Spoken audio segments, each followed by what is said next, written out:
welcome to a very, very, very special Waste Some Time with Jason Green Monday. Normally we're here on Wednesday. Today, Monday. We've got a very special show for you. It's not like one of those special episodes of Different Strokes where the guy from WAKRP almost inappropriately touches Dudley in the bathroom at the bike shop, but luckily Mr. Drummond breaks in with the authorities, or where Blossom gets her period, or any of those type of things, or Nancy Reagan comes to the school to teach the kids to just say no, because we know how well that worked. But we're here to talk about the celebrity wedding that Johnny Monaco and I attended this weekend. And it was an all-star studded event, and it was a beautiful event. We're going to look at some pictures, and we're going to reminisce, and we're going to tell you some stories, and we'll probably say too much, but those are the type of things that you'll have to stick around to find out. So anyway, all that and more right after.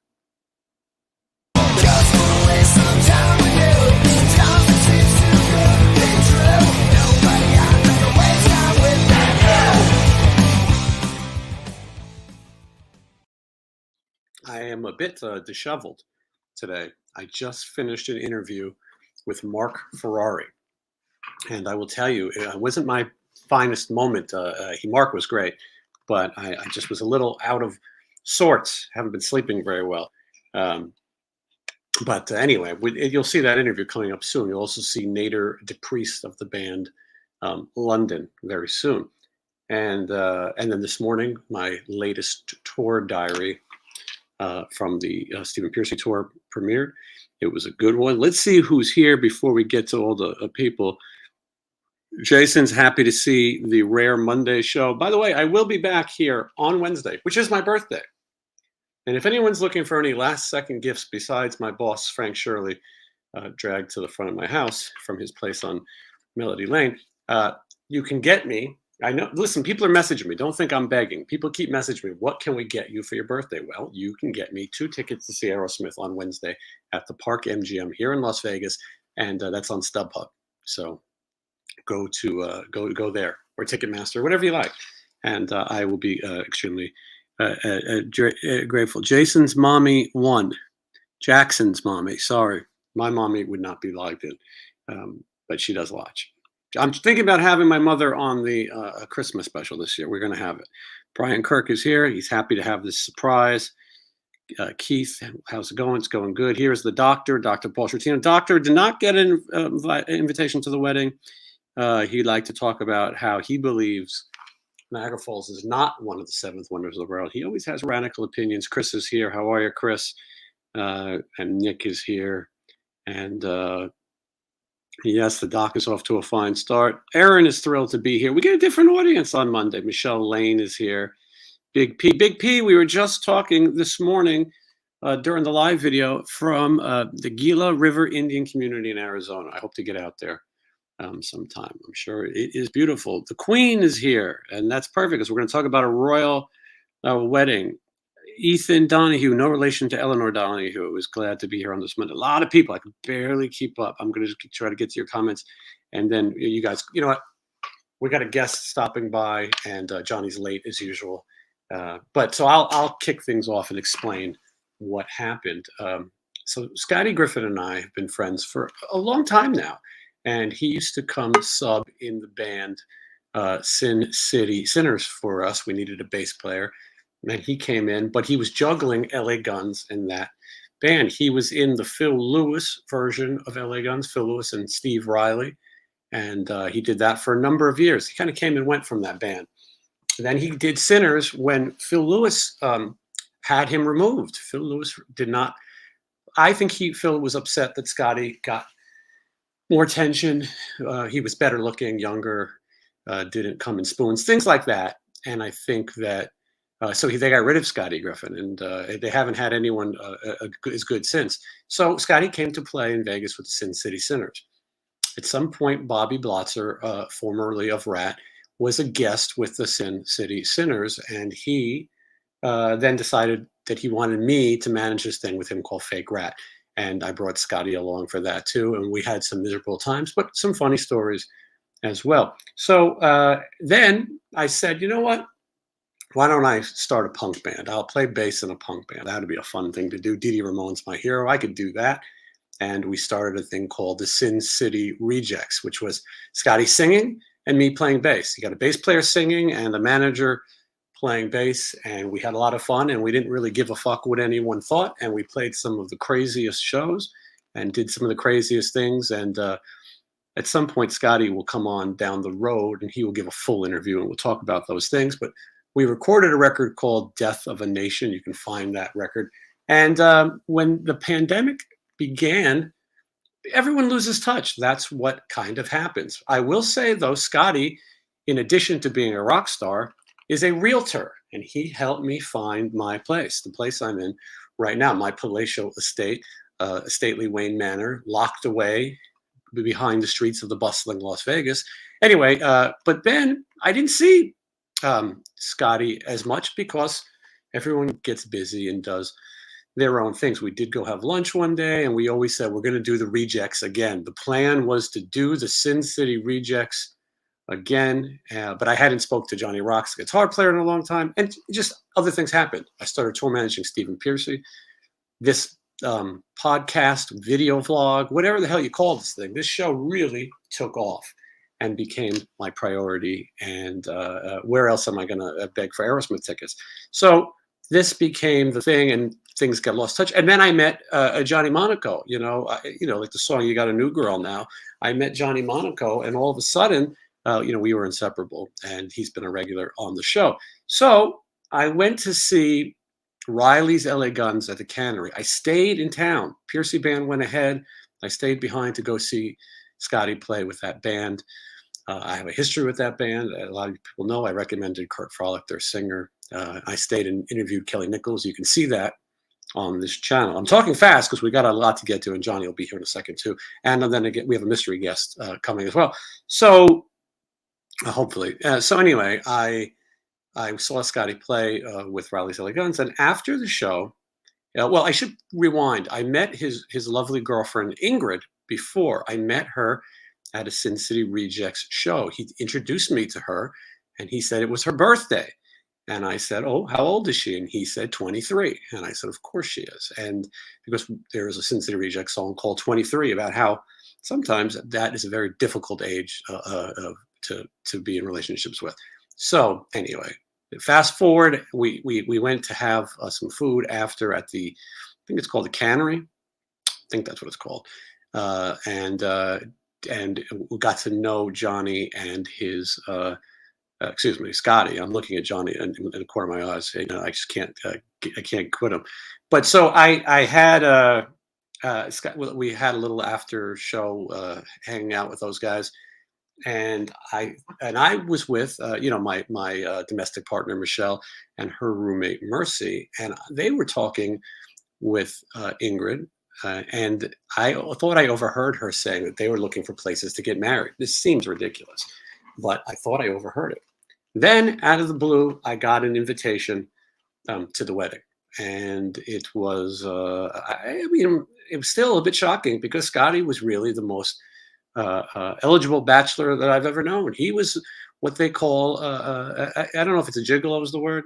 I don't want to talk out of school, but boy, was he knew how to play the field. He liked being single, and he did not like settling down. He didn't want people spending the night at his place. I hope he's not offended by this. He's married. It's okay now. And he liked to Tinder. And it's very sad that Tinder stocks have plummeted since his marriage. But he was the best. And he would Tinder, he'd sit on the drum riser and we would play a Pipeline instrumental song. And he would swipe left, swipe right, and guitar solos. And he was really the most eligible guy. I never thought I'd see the day that Scotty Griffin would settle down. So he was kind enough to invite me and Michelle to his wedding, and Michelle planned on going. And in fact, her roommate Mercy and Ingrid had discussed, and she was going to go as well, and they were going to take this big trip out to Vegas. But Michelle is in law school, and it's finals, and it's complicated, and she just wasn't able to make it. And she's going to be out here for my birthday. Probably going to have to listen to Aerosmith by the door. But anyway, but she's going to be. So it just was hard for her to make all those trips back and forth. And I said to Scotty, is it okay if I bring my other girlfriend? And of course, he was more than happy to do that. And here's Johnny Monaco now. Hey, Johnny, how are you? Hello. Oh. Johnny, we had a lot of fun. Yeah. The wedding invitation said that it was a Western theme and that you should dress appropriate. That's right. It also said that that it would be on the grass. This was going to be a cowboy wedding. That's right. I had no idea that was a thing. You did some homework and found out that this is a common thing called the Bonanza wedding. That's right. Bonanza was a Western, for those who don't know. Yeah. And so you have a busy schedule, and you were going to play. You did play a show that night, and so you were very. What are you drinking there? Well, it's just grape juice. Nice. You can get a little buzz off that. You sure that's not the Manischewitz? No, I got to keep my schedule open because also a gigolo. What's happening? I'm the term gigolo. It's used very loosely nowadays. Every time I leave the house, I feel like I'm a gigolo. So I'm working on my. Yeah, you're working on your inner Paul Lynn, it looks like. No, it was. You told me. I was roped into this. See what I did there? Well done. And I known Scotty for a while. I always liked him. He actually tried to help me find a place too. It didn't work out. But I was going to take his place, but he decides to stay there. He lives in a high rise. All us gigolos live in high rises. Right. And that was nice that he invited me. And it said right in the theme that you sent me, this is a Western themed wedding dressed like this. So I did what I was told, and he enjoyed it. Other people might have chastised my appearance. Well, yeah, maybe. So you and I, we went to this wedding. We're going to look at some pictures. I think the best way to start with this is to show what you wore. I think that you wore it well, and I think we should share it. I should also point out, I see everyone in the comments. I will get to you. I'm glad so many of you are watching. Some new people hear it for the first time. So here's Johnny and I at the wedding. This is during the ceremony, and there he is. And you can see Johnny is dressed appropriately for a Western theme. I think that a lot of people didn't know that was Johnny. Johnny says they knew. I'm not so sure they did. I did have to reintroduce myself to a few people I knew for over 25 years. When it came to light that they were speaking to me, they were very excited.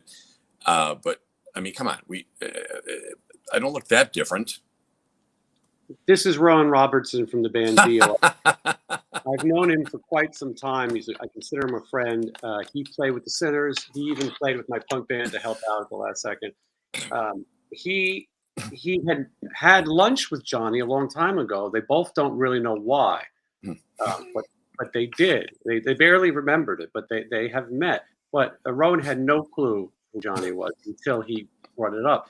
Johnny decided that he was going to go into a discussion with Rowan about how he just is sick of guitar players and he doesn't like to talk about guitar playing, and he really doesn't care about diminished fifths and all the other things that people may brag about, and that he likes to do the humor and the podcasting. And he decided that Rowan should see a clip of our show, and so it was very noisy. There was goats there, alpaca, and there was dogs barking and chickens.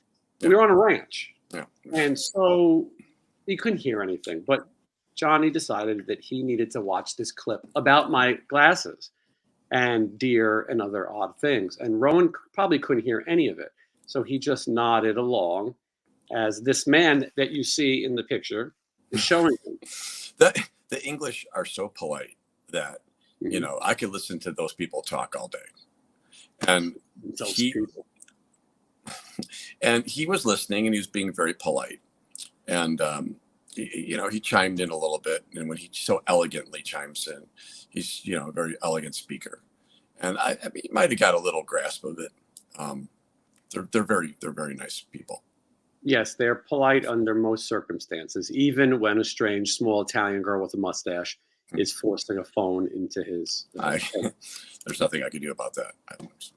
So here we are getting ready to have a toast, and I listen. I think we had a good time, and listen, I don't want to ruin this. Well, listen, I thought this was private. The invitation said no video during the ceremony. I thought that maybe this was a secret wedding, and which is also why I told Johnny and I stayed quiet.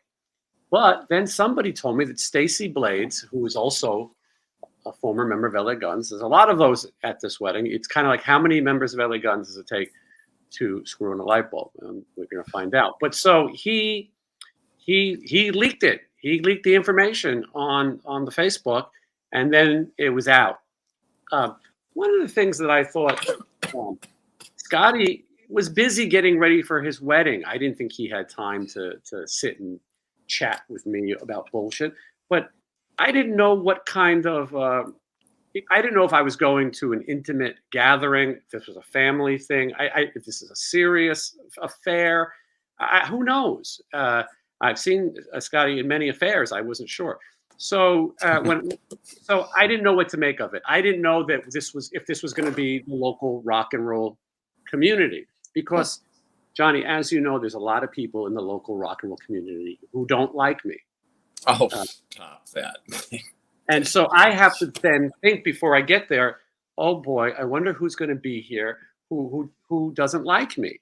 But funny enough, when we got there, the ratio of people who didn't like me against the ratio of people who didn't like you was pretty similar. And I know that most people out there think everybody loves Johnny Monaco, but that's not always the truth. So let's show some pictures, some more, and hopefully Scotty's not thinking, "Oh my God, why did I invite these idiots? They're on here giving away my marital bliss secrets and making a mockery of what was a beautiful ceremony." I want to make sure we say that. So in this photo here, to the left of your screen, I think, well, to the left of my screen at least, it's probably your right. Who knows? The one with the hat is Johnny Monaco. You couldn't tell.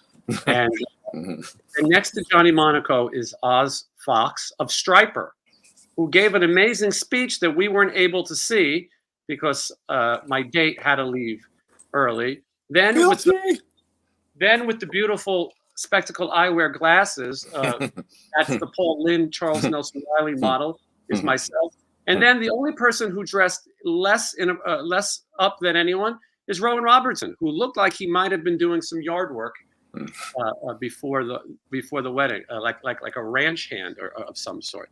So anyway, we'll get back to this. It was a beautiful affair, and again, I hope that we're not going to get in trouble by giving away all the secrets of this wedding. But so Johnny picked me up like any good date would, and we got in the Monaco Mobile, and we headed north. The wedding was out in the north. That's where the ranch was, and it was pretty interesting. And so when we got there was already wildness afoot. When we were parking, the first person we saw was a guy named Z Maddox, who I've known for a while, another guy who also that's like Zorro. He also filled in with the Sinners before, and he's a great guitar player, and he plays in the show out here called Raiding the Rock Vault. And so we caught up with a little bit with him, and we went with him. He's from Serbia, and he was also recently married, and we went with him to talk to the alpaca. Oh, hold on a second. I'm not sure what this, but we hold on. We're being interrupted. Oh, look who's here, the man of the hour. Hey, can you hear me? Congratulations, Scotty. Yeah, we can hear you. Thank you. I hope that you're not upset with us for, giving out all these details. I was getting going in and out. I heard you say something about somebody, but I wouldn't expect anything less. Well, we you know that we never like to rock the boat or offend anyone, or of course not. Of course not. We should say that when I found out you were getting married, I thought this has got to be a sham. There's got to be something going on with this. Something's wrong. And then we began a pool of sorts. And say it again. I said, "What's going on, Monaco? How are you? Did you shave?" Well, I figured I like to change it up a lot. Okay. That was a beautiful mustache you had. Thanks. It's hard to sleep with the facial hair. I was very jealous. Well, yours is. I was, just trying to keep up. I caught my girl looking at you a couple times. That's because she was probably trying to figure out who invited me. She was looking for a police officer, mental patient running around in his outfit, and he doesn't break character. So, Scotty, I was honored to be at your wedding, and I said it in the introduction. We've shared a lot of fun times and some crazy times too, between Sin City Sinners and then the Fake Rat and all these things, and then Sin City Rejects, the record we made. That was fake. I thought we were legit, man. Seemed legit. It was on the ticket. Yeah. Do you want to get it back together? Should I call Blotzer and see? Well, I don't know. I mean, he learned how to do all those jumping jacks and everything with the Skeletor costume on. Like, he put a lot of shit into it. So, for those who don't know what Scotty's talking about, Bobby Blotzer decided at the Whiskey that he was going to change the name of his band, Bobby Blotzer's Rat Experience, to Rat, and he bought these scrims that said Rat, and then he told us, and me and Scotty were the only ones who knew this was all bullshit. I think we were the only ones who had any other experience with bands. I had just been touring with Winger, and Scotty had been touring with LA Guns. We weren't really buying this. So we went to the Rainbow, and people were coming up to you, Scotty, and saying, "What are you in town for?" And you told them, "I'm in Rat." And as strange as it was, you were in Rat. And so that night, got it. Nope. Bobby Blotzer hired a contortionist to put on a skeleton costume and come on stage before the band and jump around and do these things. A very thin and wiry contortionist. Mm-hmm. Tall, thin, and wiry. And then Bobby bought a matching skeleton costume. A few sizes bigger. Mm-hmm. And the guy did his aerobic thing and left. And then Bobby came waddling down the steps, and he pulled off his mask. Nobody got this. The lights went out for a second. He took his place, so people understand what we're talking about. We're supposed to believe, yes. Yeah, and it was one of those moments.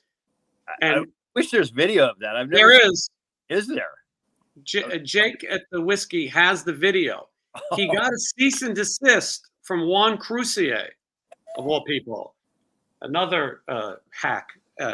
But he so he couldn't. They were going to take down the Whiskey's YouTube channel, so millions of people are not able to see this amazing video. I'm hoping to get a copy of it. It's going to be a huge bootleg one of these days. Yes, I think people would like to see it. There's a lot of people here who want to say hi to Scotty, but Scotty, you're on your way to Laughlin, right? Is that where you're going? Yeah. Is it for a gig? No, just giving someone a ride out there. Yeah. Are you still married though? Still married, right? I'm still married. Good. That's almost 40. Well, it's 48 hours now, man. Still going strong. She hasn't left. Yeah, and so look, I was honored to be there. I also had to see it for myself. I needed proof.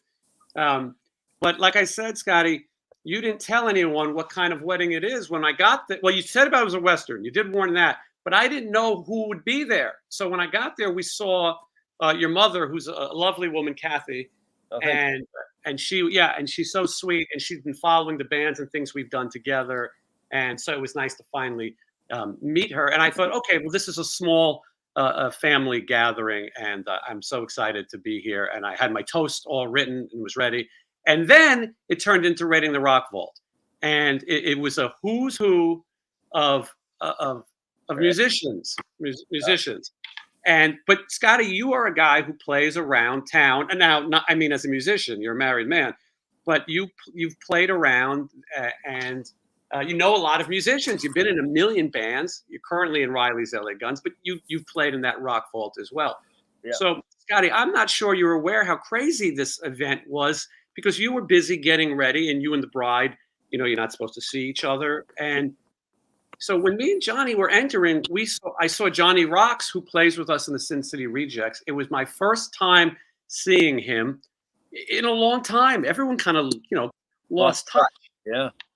And so when I saw him, though, out of the corner of my eye, I saw this other little guy looked like he was going to attack him. And it was crazy. Yes, it was sort of like that, but he was kind of he did like a flex, like he was going to step to him, as the kids say, and right in front of your poor mom, your mom is witnessing this. She's watching her a son get married. She's as shocked as anybody else, And by the way, here's a picture of the Sin City Rejects at the wedding. And there's Johnny. And you see, Johnny's a nice guy. How could you want to attack Johnny? I mean, he's a pain in the ass sometimes, especially after shows when he's waiting to get paid 30 seconds after the show ended. But he's a harmless, nice guy. But I think they had some kind of gig, and people in this town. And anyway, and he was yelling at poor defenseless Johnny Rocks and telling him that he's going to ruin his name. Luckily, no one's talking about it. There's 100,000 people watching right now, but it was shocking. And I thought, oh my goodness, this wedding is a brawl. The only thing that could follow this is if Patrick Farrell should walk in, because I don't know if you know, Scotty, he assaulted Johnny, not at the wedding, but on tour. Okay. Yeah. A bunch of assault going on here. Thank God, Scotty, you didn't have assigned seating. You let people do what they wanted, because you wouldn't have known who to put together. Johnny was in a band called Tantric. You ever heard of that? No. Troy was. You mean? So was Johnny. Oh, really? And Johnny, yeah, but not for long. There's all these.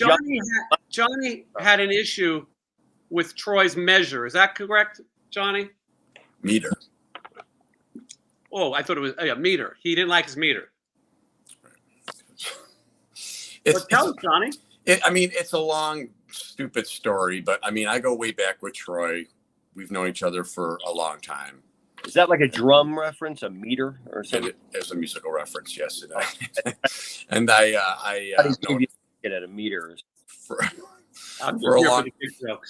a long time. And I was we've crossed paths in many different times over the years. Grew up kind of in the same circles, and they needed a guitar player at the last minute, so I went out with them and we played an entire tour. And then the second part came around, and we were playing one there somewhere, and I got off stage, and someone had asked me how I felt about the band, how I liked it, and I just said, I'm having a hard time locking with the drummer because his meter's a little questionable. But I was just talking like I talk. I was up there too. I was explaining it, and this guy, he was in some band that people know. I forgot their name and then he went back and told him.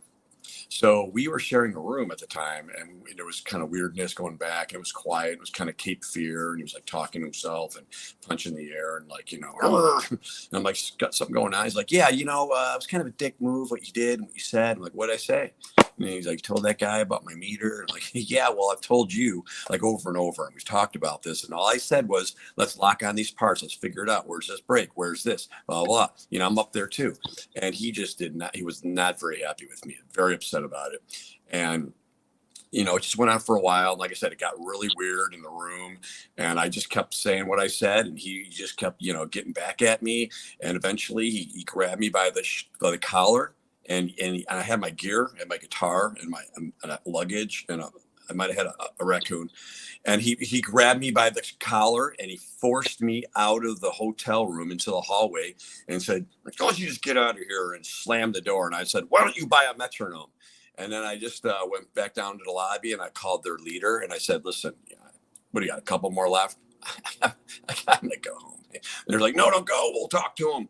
And he came down. He's like, "Listen, yeah, Johnny, I'm over it now. I wasn't then, but I am now. So let's just get through this and, you know, let's call it a day. We're cool if you're cool." I'm like, "Yeah, you know, sorry." And then we finished the tour up and he stiffed me $800 and I never heard from him again. Then he went on his podcast and said some stuff that he probably thought was like, you know, I'm going to get him. And that was really it. And that it's been a while. It's been like years, you know. And But after that, Johnny went on a podcast. And a lot of people told me I should have Johnny on this show, but I didn't really get the world of Johnny Monaco yet. So I started studying. And he went on a podcast. And, you know, it's not like my podcast. It's one of those ones that gets 30 or 40 views. And he said that he was playing in a band with a female drummer and that she attacked him. And I then found out that female drummer was Troy and that she was mad because she had 9 scarves and couldn't find one or something along those lines. So I found it funny, and Johnny has become a regular on the show. Sometimes on the show, I say things. I had Greg D'Angelo on from White Lion, and I pointed out that every band after him was a fake version of White Lion. And Troy didn't like it, I don't think, and he texted me. And then we had something else on, and he texted me again. And then I blocked his number because I didn't want to hear it. You know, I didn't want to hear it. And but I don't really have any problem with Troy. He had me on his. You know, he's got one of these ham radio shows. If you get the rabbit ears, you can pick it up. He does one of those. And more power to him. You know, there's 11 or 12 people who are waiting for it when it comes on, whenever that is. But so I figured he didn't have a problem with me, at least. You know, it's all. No blood was shed though at my wedding, I hope. Well, hold on. So he tour managed the fake rat after me, and I made fun of it. I may have accused him of hiding Bobby Blotzer's boat because of illegal reasons. Anyway, so then I thought the only person who could be at this wedding who doesn't like me is Stacy Blades. But I said, "Oh, he won't be here," and then there he was. And better be there. Yeah, well, you guys played in LA Guns together. Yeah. He accused me of saying that he looked like Broke Nicky 6 on Metal Sledge. I never said that. That was not me. That's somebody else's work. And I also he accused me, I think, of breaking up Bobby Blotzer's rat. Warren DeMartini did that, not me. But I never really had a problem with Stacy. But I saw him at a Warren concert and he shunned me. You know, I went to try to say hi and he went, "Huh." And so anyway. I will say, though, at the wedding, Stacy came over. You're always like the scapegoat. I feel that way. I'm the easy target. But anyway, Stacy came over and he was very polite and said, "Hi, good to see you." I think everyone should be that way. Yeah. I can see people that I don't get along with. And I say hi, and everyone should. Wedding, you know, a wedding. You gotta let bygones be bygones. Yeah. You gotta get married. I'm not into any of this drama anymore. You know, it's I'm like Sweet William now, Big Bad Bill. I used to be, but you know. I'm mopping floors. I'm doing the chores. We're going to get to that, and I know you got to go soon, but we're going to finish this. So what happened is some people sat on the left and some people sat on the right, I noticed. The people on the left were actually the people who I think belonged on the right, but I'm not going to call anyone out. So Johnny and Johnny and I sat with Oz Fox and his lovely wife, Annie, and and then Stacy Blades sat in the row with us. And I get emotional at weddings. I really was a little choked up. I feel like it's a lot like a funeral to me. I feel like, well, that's it. There goes another good man, you know. And I go, if these fuckers throw that bouquet or the garter, I'm running, you know. But so I was filming myself, you know, in an emotional way. I didn't film the wedding because I read the invitation, but there was a person over from Johnny who kept clearing his throat. Ugh. COVID clear. The whole time. This guy's up there trying to get married. I couldn't feel anything. I couldn't feel my toes. And I'm watching and paying attention. And Wilford Brimley over there is clearing his throat every 6 seconds. I'm like, who's wrecking this horse wedding? If anyone should be clearing their throat, it should be the horse. That was the man clearing his throat was Stacy. I didn't know that at the time. I just kept hearing, let's get it, do it once and get it over with. You can get. He might have had a little sinus condition. It's not a big deal.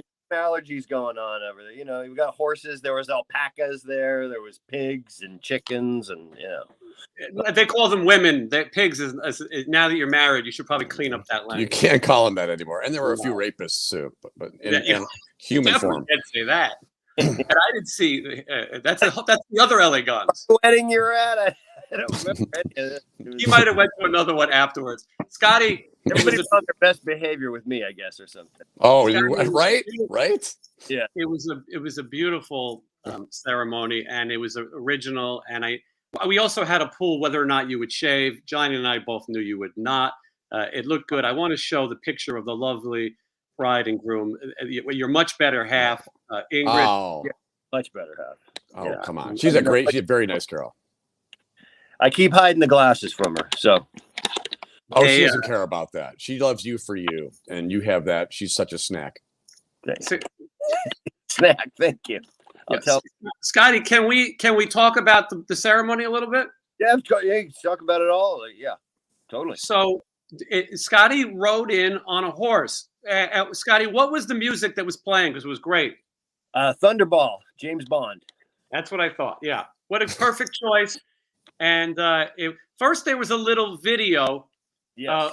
Introduction, and November Rain, which November Rain played. There was a TV. Yeah, we didn't mean it to be November and because of November Rain, but this was the only time we could do it because the ranch where you guys were at, the owners there, we ride with them, so we know them. But they sold the ranch, and so if you would have went inside the house, there's like almost nothing in there now. I would have thought maybe one of the musicians took everything. No. So I heard some crazy things some musicians were doing, but there was so we had to do it then, and we just found out. And I'm a Kiss fan, but I did not mean this at all. But Ingrid, my lovely wife, told me last night. She goes, "Oh my God, do you know whose wedding anniversary it is?" And I said, "Whose?" Paul Stanley. November 19th. We planned it. We did not plan this. This was the only day we could do it. I was supposed to be playing in Florida with LA Guns, or Riley's LA Guns. And that got canceled. And so luckily it did. It was the only weekend we really could do it. Okay. Yeah. So it makes sense. You knew the posse and you rounded them up. And so the movie plays, and it was very sentimental. I will tell you, one person broke the no filming rule. That was Oz Fox's wife. She was bootlegging. She's not worried about it. She knows where she's going already, so she's not worried about breaking the rules. That is correct. The whole thing about that, we weren't really stringent on it, but we were watching, Ingrid was watching, putting up YouTube videos of weddings so we can kind of get an idea of what we were looking for. And all the weddings today, everybody's got their phone. And and we actually thought there was going to be a videographer there. We did have some video, but and then we would see the crowd more. And the main reason, we just didn't want everybody with their phones on. We just wanted people to experience the moment. We're playing football and fucking Def Leppard. And so we watched this beautiful video that starts with pictures of you as a child and Ingrid as a child, and it was very emotional. And I whispered into my date's ear, Johnny, and I said, "Look at these pictures of Scotty from 1966, and these pictures of his beautiful bride from 2004." And the quality. There's baby pictures, and then there's teenage pictures, and then suddenly, in my case, 30 years goes by, and you don't know. But teenage pictures were beautiful from last year, from lockdown.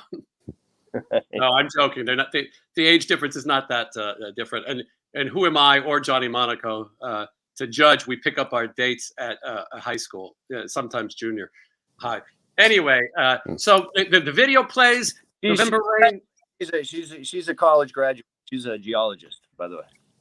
We should point out that Scotty has married up. Ingrid is a geologist. She's from Norway originally. She's very smart. Probably too smart to have married you. But hey, just keep it quiet. Yes, maybe she won't watch this. She's probably already repulsed that the mockery made of her beautiful day. So Scotty rides in, and the Thunderball theme, it was great. And then his lovely bride comes in. She had a Def Leppard song, right? Women, yes. Woman. Yeah. And so she comes in, and there's a pool in front of you. I thought there might be you may have got like a baptism, like a 2-for-1 deal. That would have been great. It just so happened there's a pool there. They always wanted to do a wedding there. She's a judge. So the woman who married you mean? Yeah. And she kind of just offhandedly said, if you guys want to get married, you better we'll have it at our ranch, but you better do it quick. And so that's actually that's what's on. And I proposed to her that night, or night before or night after, I forget. But so there's a pool there. So a lot of people thought we were going to jump in. I'm sorry if I disappointed some people, but it was freezing. Yeah, it was a little too cold for anybody. Oh, it was cold. And so it was cold. And so anyway, but you had a woman marry you, very progressive. You kids are always woke and hip, and so they had a beautiful. They exchanged vows, and everyone was very quiet and respectful. I only maybe 2 or 3 times did I start to, when they said something, I would go, I got to stop this. A couple of times I was waiting for them to say if anyone objects, because then I would go, somebody's got to call this off. And I think I paid to take that line out because I didn't trust the people that I know. I'm sure somebody would have said something. Tough crowd, yeah. So it was a beautiful ceremony, and then after that, you guys boarded your horses, and your horse got a little scared. Got a little spooked there, yeah. We put can't say spooked anymore. Excuse me. He got spooked. It's called the cornhole game. Have you ever played cornhole? Well, we've all played cornhole. It's like with the school boys. I don't know if it was that cornhole game, but there was a game called cornhole there. When we had practiced, because we had actually practiced that. We know how to ride, but we wanted to get everything down. And it wasn't there. And so then he saw it, maybe because a lot of people were there. It's just a different vibe. But luckily, he's a pretty mellow horse, and he didn't buck me. But it got a little hard to ride. But everything turned out good, I think. I suddenly said, let me get my phone out. In case I said, do they do that funny home videos anymore? Because I said, this might be my chance at $1 million. And I'm then sorry I let you down, man. I'm sorry I didn't get thrown off, man. It's okay. And then I thought of the late Christopher Reeve. I said, this is what he's going to get paralyzed at his wedding. And then his lovely bride is going to say, not only did I marry an old man, now I got a paraplegic old man. And so thank God. Them's the break.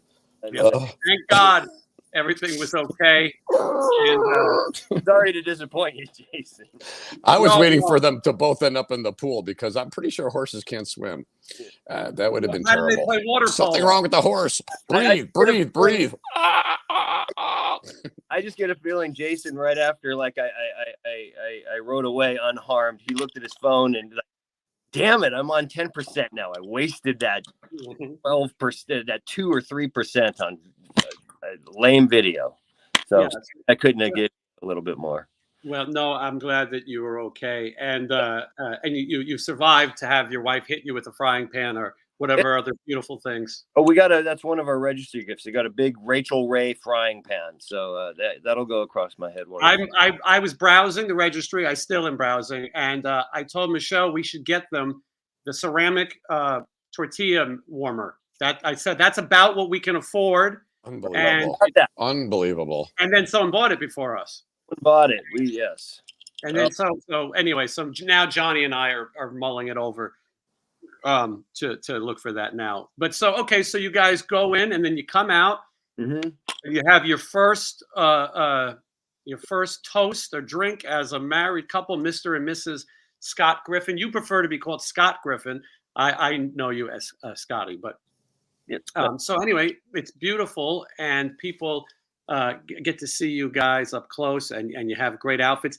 I didn't realize, when I shared some of the pictures from the wedding, people were confused. And I think if you weren't at the wedding and you didn't understand what the theme was, you might think, what are they dressed as? But it was outfit. If you ever see Gunfight at OK Corral, this old 1960, 1950 movie, Kirk Douglas, Burt Lancaster, I got my outfit inspired by Kirk Douglas. That's not Kirk Douglas, that's me. But if you for a second I thought it was Kirk Douglas. Yeah, I know. I do have the little thing on the chin, but you can't really see it because of my beard. But anyways, that was who I was inspired by, and my lovely bride was just picked a hot outfit. She looks hot and everything. She looked very hot. When Johnny goes to these type of things, he sometimes behaves awkwardly. Okay. He does this thing, I call it like a hit and run. He comes over to somebody and he says something odd, and then he kind of storms off. And he did it while we were on the road. Say it again, Scotty? Very Andy Kaufman. I think he looked like Tony Clifton, and it is very Andy Kaufman. He does not break character. He doesn't care. So we were on the road with Stryper, and he would do it to Lisa Sweet, Michael Sweet's wife. He would come over, tell her something, and then he would run off and just come back. And then she says, "Is he drunk?" And I said, "I don't think so," but we couldn't tell. Anyway, he would come up to you and tell you something. And then when you were taking your beautiful romantic pictures with your bride, Johnny made sure that you knew that the snack should go in the middle. Right, Johnny? I didn't know what you were saying, but now I know. Okay. That's what the kids say now. That's the way the kids talk. I'm just trying to fit in. What kids are these?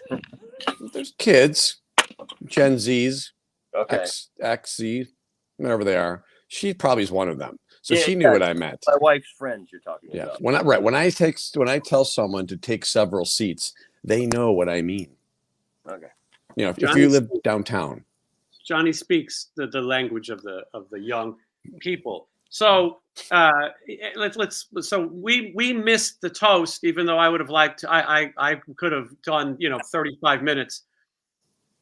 It's probably better. I was totally thinking you were going to do a toast, but you did leave. I didn't. We kind of just let the night go as it went, and we were going to do the toasts earlier, but it didn't seem like it was going that way. So by the time we did, you guys were gone, unfortunately. But anyway, we wanted to stay, but I had a play, and we would have left sooner, but we couldn't find the way out. Oh yeah, you needed a flashlight. You needed a flashlight to find your way out.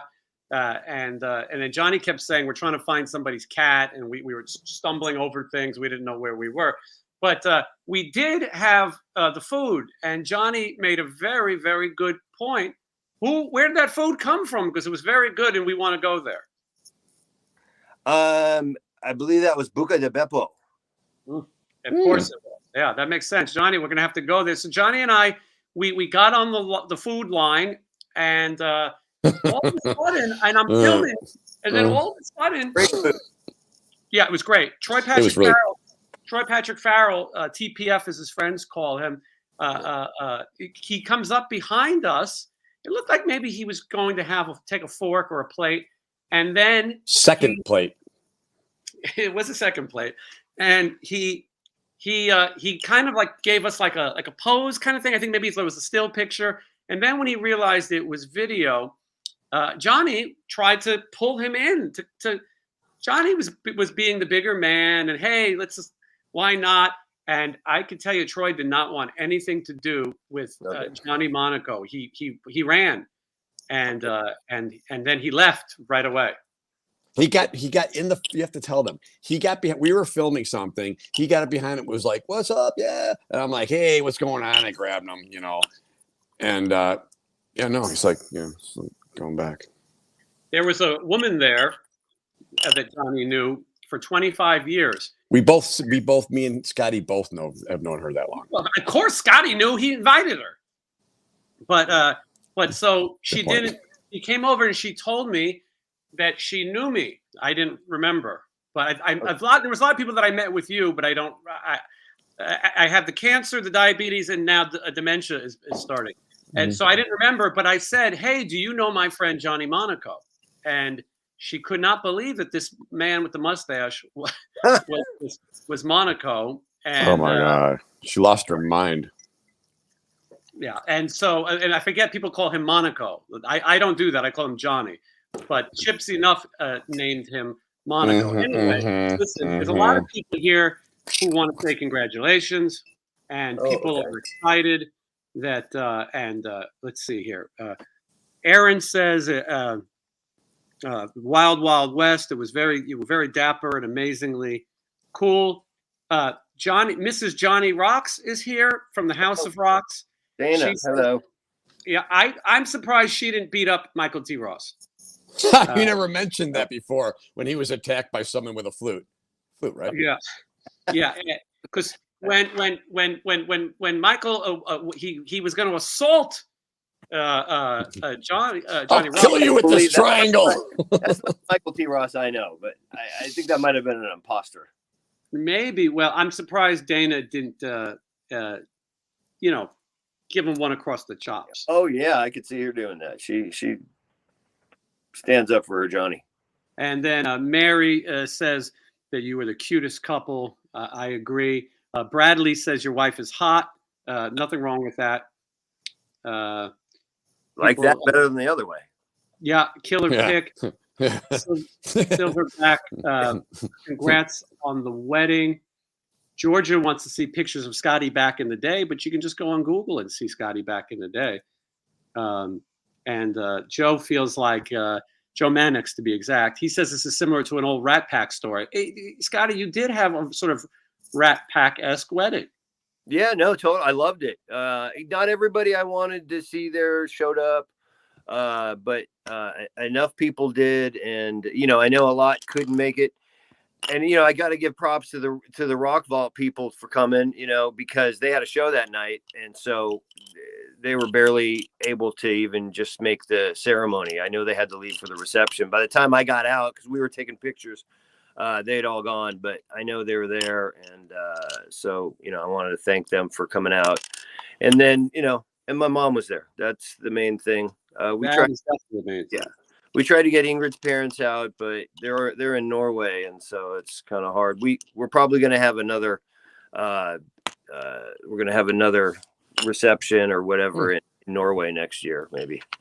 Yeah, which would be great. Rafa is saying that you kicked ass in Hollywood forever, and he saw you in San Antonio on that tour. Oh, thank you. And so a lot of people think the three of us should form a band. That's a very popular thing here. It would be interesting. I think we need a tour, though.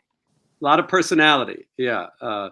And let's see. I'm just trying to make sure that everyone who wanted to get. I think we need a drummer, Johnny. You got any ideas of who you want on drums? This is your town, Scotty. I am just visiting. Somebody. Well, Johnny's very now, man. You're playing more gigs out here than I am. Yeah, but it's hard for me to sleep lately too. Like you were saying, Jason, it's always a rat race. I mean, I'm trying to sleep. I heard some commotion. I'm like, what's going on out there? I pull open the patio door. It's Michael T. Ross screaming at my window with a radio over his head. I'm like, he's got the wrong condo. I don't know too many people in this town. I tried to make some friends at the wedding. Evidently, they don't know who I am when I meet them, even though I've met them before. But it was a fun time. I thought it was a great wedding. I thought everybody there, Eden Stolman and his lovely wife who cuts my hair, she's great, and I knew a lot of people there that I recently reconnected with or known over the years, and I just thought I really thought it was a good time. I really did. I thought it was great. Yeah, I think I'm glad that the people that came out did. Hopefully, some new friendships were made, or some. Oh, I'm sure. In me and Johnny's case, there's a lot of people lining up now to be buddies. and a couple even ended, so it was fine. Yeah. I hope that people watching this are enjoying it. A lot of people wanted to go. Scotty did want to have a small, intimate affair, and Buca de Beppo is expensive. You don't want to have every fucking jackass in town there. But I just like it because I know it's good, and so it's. I liked it. These unknown. No, you want to know what you're gonna get. Yeah, no, it's good. It was good. It was great, and I will tell you that Johnny had to leave because he had a gig, but he did ask me what he missed for dinner. In true Johnny fashion, he was very concerned because he went to have Mexican food, I think it's called, Hispanic and American maybe, with the Kiss Mini Golf people who were also there. Christina, who owns Kiss Mini Golf, and her. Why would they go eat somewhere else? Your place had so much good stuff. They had molignons, which you can't call them anymore, and then they had ravioli, I believe, and mastacholi, and there was the salad was great. There was all kinds of little very good too, yeah, extras in there. The bread was good. I usually don't like the Italian food out here or anything, but the Italian food at that wedding, at that ranch with those horses, was really good. Thanks, man. When we got there, Johnny, we saw some chickens, and we thought that we were maybe supposed to catch our own dinner. Chris is here. Chris Topolinsky says, Scott is a killer guitarist. Really surprised me in Riley's LA Guns. Didn't know how accomplished he was as a guitarist. Oh, well, thank you. There you go. And I guess I'm a guitar player now. Yes. Well, that's a good thing. I'm no Johnny Monaco, but, I'm working on it. Oh, please. I mean that seriously, Johnny. You're fucking amazing, dude. Well, that's very kind. Yeah. He's a man of many talents, and you can sing too. I'm still trying to do that. I could sing some punk. Speaking of which, when are we going to do a reject show, brother? I think maybe before the end of the year. Things have changed, but I'm looking for like a good venue. Now that I'm the kids call me an influencer, and I reach millions of people here on the YouTube.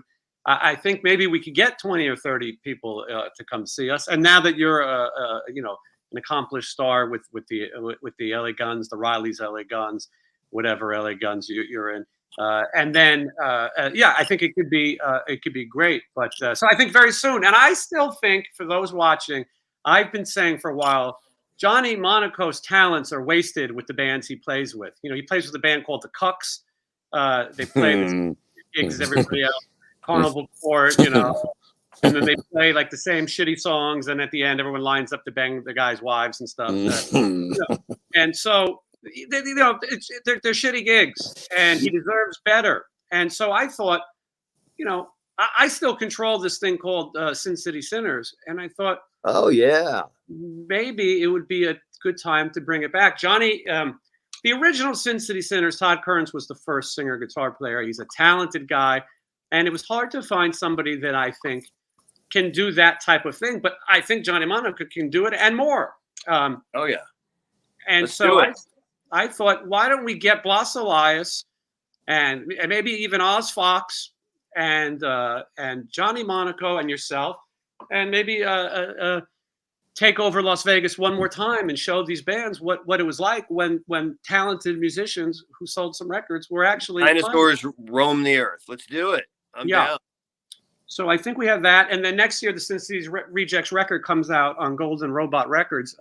It'll come out on vinyl, and that'll come out after the Riley's LA Guns record. You're not really here to promote. You'll come back and do that, but you do have a record coming out, your second record with them. There's a lot of LA Guns chatter here. I want to say that at one point, Scotty told me that he was going to invite Steve Riley, but Steve has been having some back issues. That's not a secret. He's been having a little hard time with his back, and that is why he didn't do the interviews at that last show. Kelly stepped in, which was great, and it was fun, and Steve was in good spirits.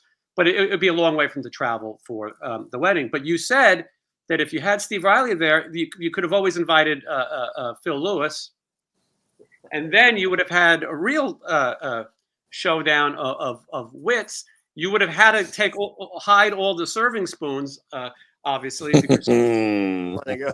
then you would have had oh, oh, please. Johnny. Oh, stop. You would have had a battle of Stop. mustaches. That's one thing. Stop. Johnny and Phil would have had a mustache ride party. Scotty, as much shit as I talk, Johnny comes on here and he says how LA Guns, he quit LA Guns.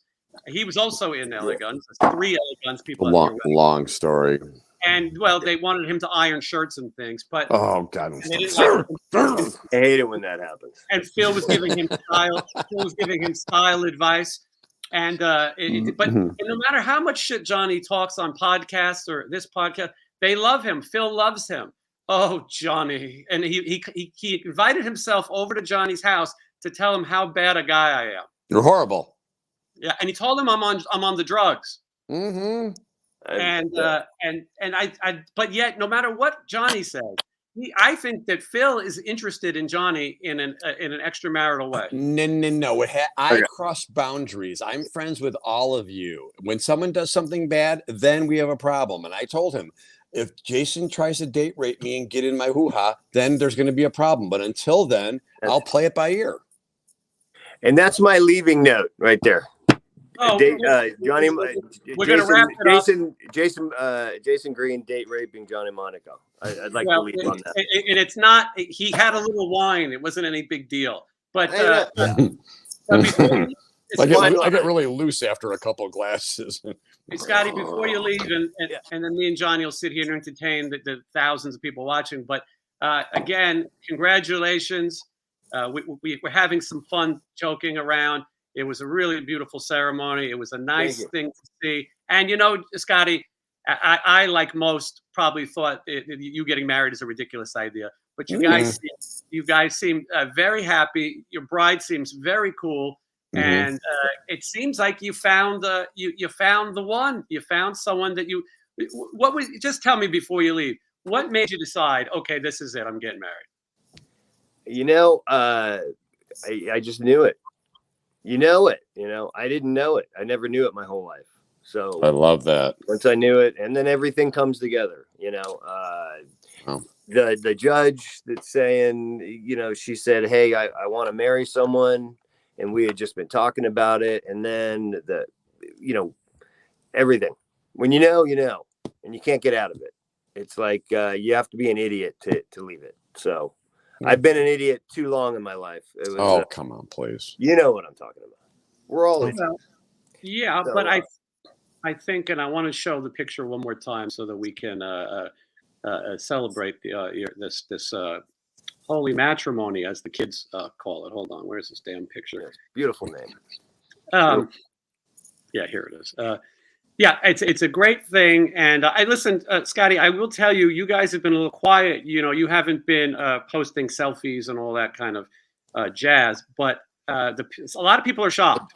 I did change my status to married. And got a lot of likes and comments. And thank you, everybody, if you've liked or commented on us. And Ingrid thanks you too. It's means a lot to us. Will you auction off? Look at her. What's she doing with me? It's just, I love it. I don't want to jinx anything. I don't know what she sees in me. There's nothing to jinx. You're a nice person. Like you said, you were looking for the right person. When it came along, you found someone who loves you. And what's that? Poor me. I'm talking about poor her. Well, no, I'm saying, like, you two joined because you found someone that you can both say, I can live with this person. I really love them. And, we see something in each other, and you were holding out for the right person, and you found that person. So just because there's a lot of horrible people out there. And when you finally found someone that you like, you did that, and you're a good person too. So there's nothing wrong with you. It's not like, why would she marry this idiot? I know a lot of idiots. But you were always fine. You've always been nice to me. And, I've never known you to do anything really underhanded or anything. So I think it was a good combination of. Scotty, do you think you'll auction off your little black book like the Fonz? I don't have a black book. Never have one. She doesn't need one. Well, now he doesn't. That's why I'm saying that. Look at all the guys. Scotty was the king of swing, the sultan of swap. I Master of disaster. I'm Sweet William now, man. Big Bad Bill is Sweet William now. That's my theme song. We apologize if Blabbermouth runs a headline about your wedding now. We Johnny and I were meant to only be romantic with you. And Right. And sometimes things get crazy. So Scotty, congratulations on Awesome. the wedding. Thank you. And give our best to Ingrid, your better half. I will do that. And you'll come back and we'll talk about music, and we'll share some of our fun stories. Two of my favorite people here right now. I'm glad it's the holidays, and I'm happy to have both of you here. And Scotty, I'll let you get back to married life. You got chores now. Oh boy, I do got chores. I got to get to them, man. Thanks. Peace. All right, thank you, Scotty. All right. Scotty Griffin, everybody. Look at that.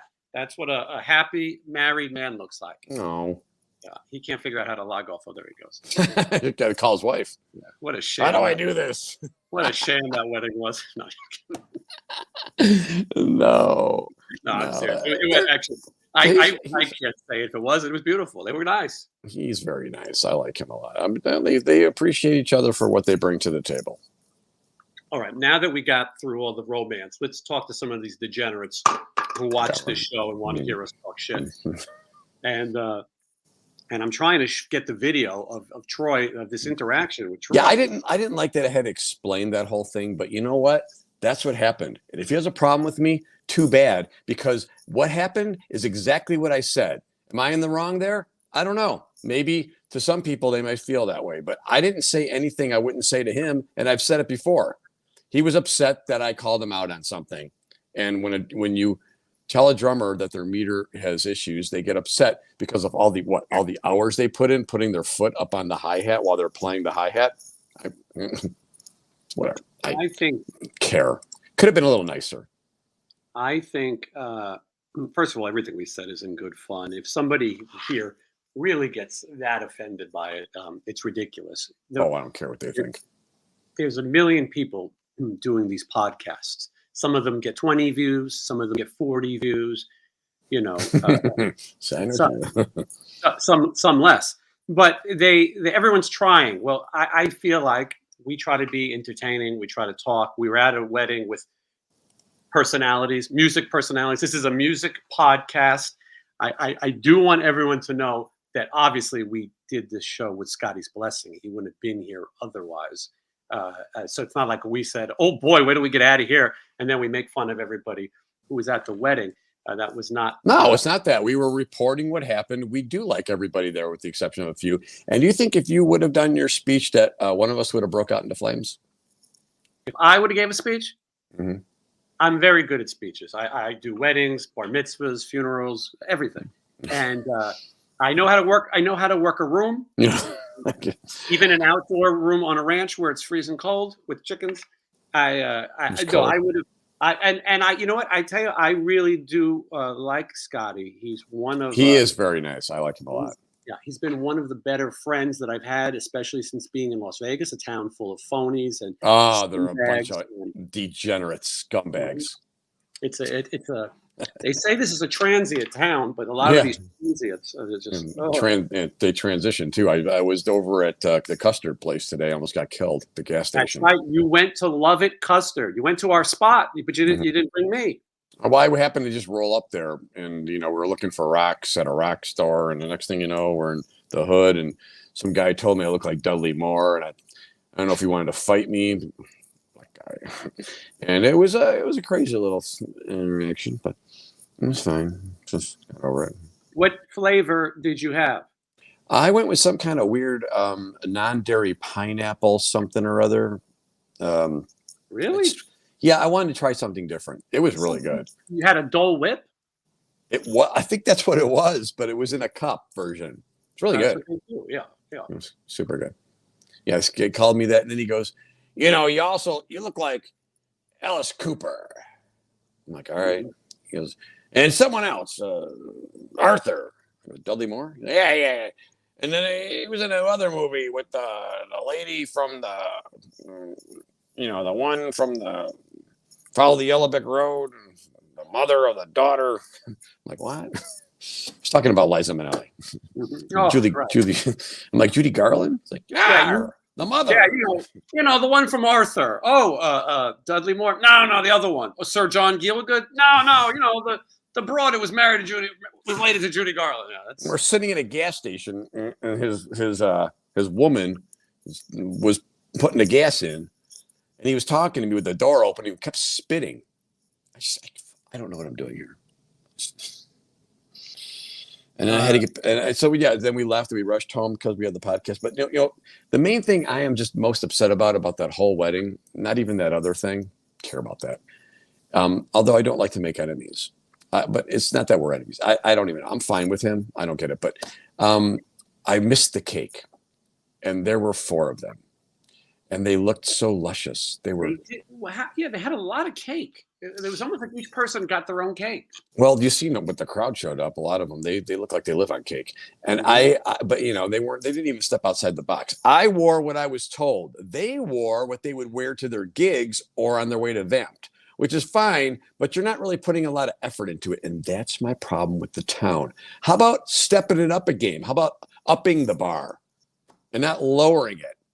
You know, if it says Western theme, don't come dressed like you're going to your gig. Yeah. You know, but they did, and they got the cake too. And I didn't get the cake because I couldn't stay because I had to go to a gig that I had to go home and change for. Mm-hmm. So shut up. Yeah. But that cake did look scrumptious. You took it serious, and I like to see that. Some people thought it might have been too much. I think that this looks like a couple guys out on the town. Having a wine toast at a wedding. I think this looks beautiful. But you were David Plastic, the photographer. He's a very famous photographer. He had a cowboy hat and a shirt that looked kind of like yours. He looked like a little bit like a farmhand. He came as a farmhand, and he was very good. He was there, and actually he took some of these pictures. And I'm trying to make sure we talk about who everyone else was there. We mentioned the alpaca. Johnny and I introduced, when we got to the wedding, first thing we did is we worked the room. We went and introduced ourselves to the alpaca. I think that because, I mean, I don't want to speak for you, Johnny, but I hate people very much. I do. I make friends with all the animals because they only judge you by your face. And if you come at them and you're like, "Who's a good boy," which is the same way I talk to most people that play guitar, they will come back at you like, "I'm a good boy," and you could pet them. And I try not to get their fleas, but I will pet them and I will, you know, get with them. And then they settle down and then they stop barking. They're barking because no one's paying attention to them. They want to say hello. They're in a cage. It's freezing out. And these idiots are over there like, "I don't want to talk to anybody." And I talk to the dogs and then they mellow out. We let the people come to us. If they wanted to talk to us, they could. That's right. They stay on the left side of the ranch. And a lot of them did that. They avoid. I don't like that. I don't like being around a crowd of people where 1 or 2 people you know and you've known for a while, but there was an issue or whatever. So you pleasantly avoid each other instead of coming over to the person and saying hello or whatever, or just, you know, it's cool. And I've had that happen to me with Enough's Enough with that other dingbat in the elevator with that, you know. So and he called, you know, I'm the dummy, I'm the jerk, you know, because I say, "Hi, how are you?" Johnny, you keep talking. I want to show people the shirt that I was going to wear, that I did wear, but you couldn't see it. So you keep talking. I'll go get it. It's just unfortunate that people are the worst kind of people. And it's if there's something really bad happened, like if someone did something to someone's wife, or they stole, or they ran over your kid, or, you know, that's probably bad, right? Or did something where it's like unforgiven. Well, then as soon as you see that person, there should be like a fight. That I'm okay with. You know, as soon as you see him, or there's you can't go near him because you'll go to jail. If it was something like bad, but for something stupid like that, you know, I mean, I'll talk to anybody who you know, that I don't really have a problem with most people for specific things. You know, I don't really hate humanity. I just dislike people individually. Well, and if Johnny, I don't mean to cut you off, but I am the fight with Mr. Ross and Mr. Rocks. That's that's his God-given name. Two X's. It was over Willie Ames. They were fighting over Willie Ames. I don't know much about the details, but I do know that the fight was over the one and only Willie Ames. Johnny, do you remember Willie Ames? It's one of those sitcoms. Yes. Well, he was on Eight Is Enough. Eight is enough. Oh, Yeah. Jinx, you owe me a Coke. And then he was also on The Odd Couple. He was Felix's son in some of the early episodes, and then he also he was on the Charles in Charge. But I think that Scott Baio might have gotten fresh. So beyond all that, why were they mad about that? Well, I think Scott Baio got fresh with him, but that's not the story. Scott Baio gets fresh with everybody. This is Willie Ames. It's a very small picture, very hard to see, but you guys get the point. He was a heartthrob, but they were fighting over him. I don't know if the Roxes are still here and want to comment, but Johnny and Willie were friends for quite some time. Okay. And Johnny and him were playing guitar. I don't know all the details, so it's not my story to share necessarily. See, it's so ridiculous. That's what I'm saying. If it's not something big like I banged your wife, or I took your kid to an adult bookstore, if it's something like that, I understand some animosity. But I just don't I just wish it would have went down different. Not that it's not that we're going to hang out and go to Custard, but it's like there's no real reason. And I'm not even into spreading joy. I don't even care about liking everybody. We should all be kind and enjoy each other. Care about any of that. It's just common sense. What am I looking at? That's Willie Ames, and you get a better idea of why they were coming to fisticuffs. He is beautiful.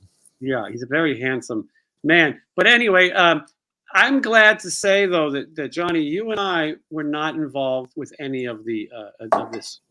Never would we do that to somebody. We witnessed this thing right in front of Scotty's mom, and an alpaca and a horse. I mean, oh my God.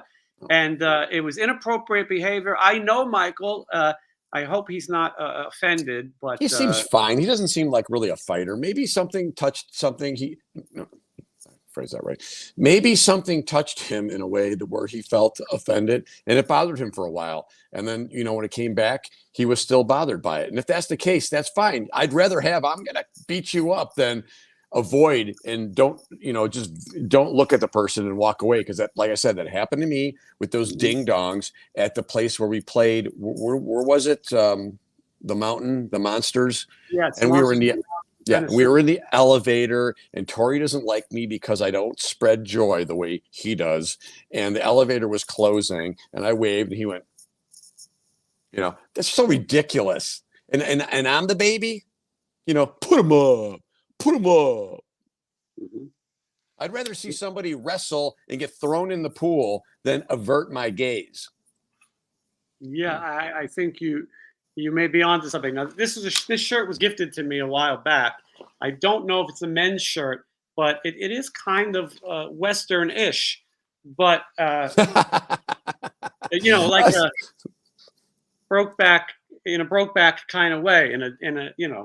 That's what a lot of people at the wedding were wearing, that kind of affliction stuff. Yes, and I don't think they had that back then. But it was too cold to don that.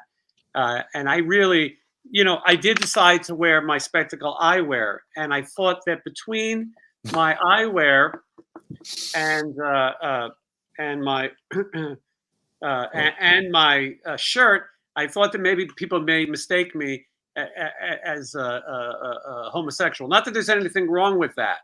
Of course, I would be fine with that. But sometimes when you go to these places, ranches especially, they will sometimes take a homosexual and drag them behind the horse because they don't understand. Yeah, that's terrible. And I was scared, so you're a bigger guy, so I don't think they would do anything with you. They looked at me. They're probably like, the two of us. They looked at us. They probably think there's something going on there. Well, yeah, but it wasn't really that kind of. Most of the people there, I don't think, had dates. I couldn't really figure out who was with who. I knew Oz was with his wife, Annie. I've known her for a long time. She has a charity called Hookers for Jesus, and she's and they've been together for a long time. And so I knew they were together. I don't know. Oh, and Johnny Rocks, I knew his wife. She was in the chat earlier. I knew that they're together. But it was hard to match the couples. I think there was a lot of eligible bachelors there. I mean, and then us, but a lot of people see, and some people think the glasses are growing on them. I think if I just go out and wear them, people will. A lot of people are asking about. There's been a lot of questions about Gino Martino, and that comes up a lot. Hey, listen, a lot of people want to see an Enough's Enough reunion. It's not going to happen. There's not enough money. And money. There's not enough common sense. He wants to do it the way he's doing it. He's out there right now, defiant, doing it the way he's doing it. Go on YouTube and listen to a clip. Have you heard the new record from Enough's Enough? I listened to the whole thing the other day because I wanted to make sure that's big of you. My judgment wasn't off base, and I listened to the whole thing. I wasn't. How is it? Is it not going to be on your list of the year's favorite things? I mean, I see a lot of people commenting saying how great it is and how they really like the way he sings and it sounds just like Donnie and all this kind of stuff. Don't get me wrong. The other one, he's nuts too, but at least, he could, sing and write the songs. I don't know. They do a cover of Rosemary, that oldie song. It's a great one. Yeah. There's a clip in every single song where that it was taken from a huge song that you've heard before. And he thinks that's stealing. I think it's just being lazy, but that's fine. I don't even care because they come at me like nice. And then it's like, they don't really like me. And at least that one dummy stuck to his guns and was like, I don't like you. So why should I say hi to you? I'm kind of okay with that, except if the other guy is phony enough to say hello, just be phony back and say hello back. Chris agrees with you. It's just dropped. It's not good. What's with all the reverb on his vocals? It's not even that. It's these laymen commenting on production. How about his tone? It's beyond that. Chris is trying to agree with you. Yeah, but still, you don't need to know anything about production. Go listen to those songs. Tell me which one you're going to be whistling later. I'll tell you which one. Track 0. Johnny just lost a sale to his upcoming album. She said she found her soulmate. Not one person has super chatted. Have you noticed that?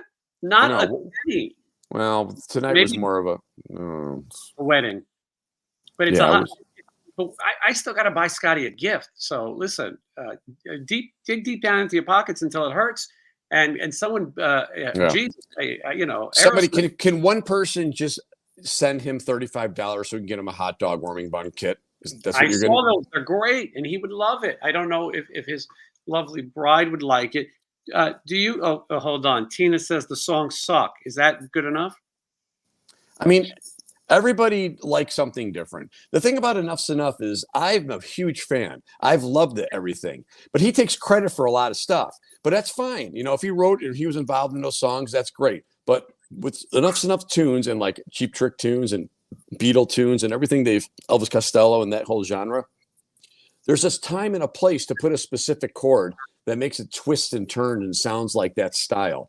To throw one in just willy-nilly and then come on some other part and there's a modulation and stuff, it just doesn't do it for me. There has to be a reason for that. The chords over the lyrics, and there has to be a whole flow together. That's songwriting, not just. Johnny, I hate to cut you off in the middle of a thought, but this thought just came in. I feel like this is somebody who's trying to play devil's advocate and maybe stir you up a little bit. But this is Chris. This is a different Chris. He says, referring to the new Enough's Enough record, it'll make money. And then he said, I like Chip's voice better than Donnie. Well, yeah, because that's his opinion.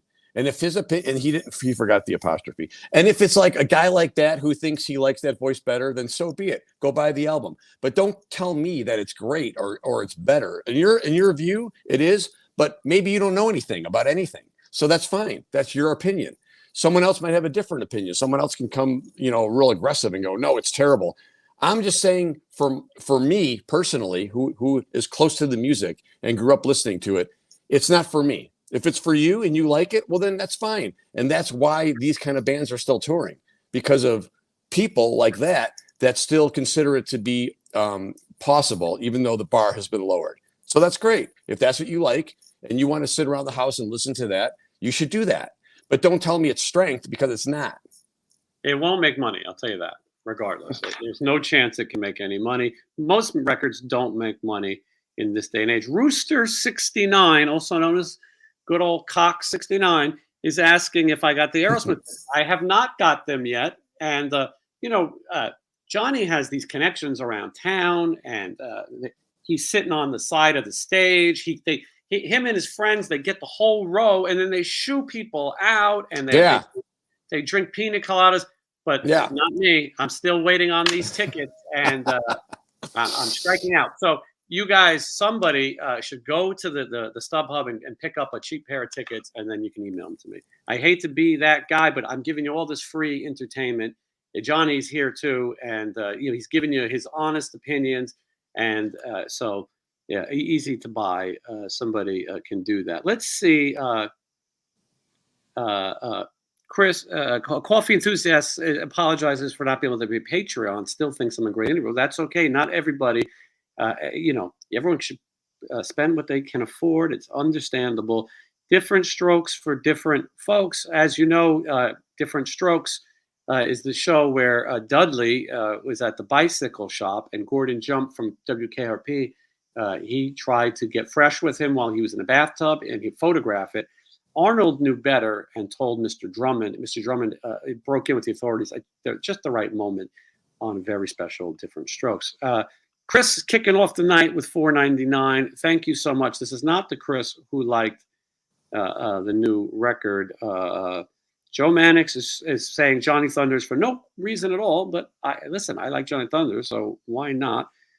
And okay, so let's see here.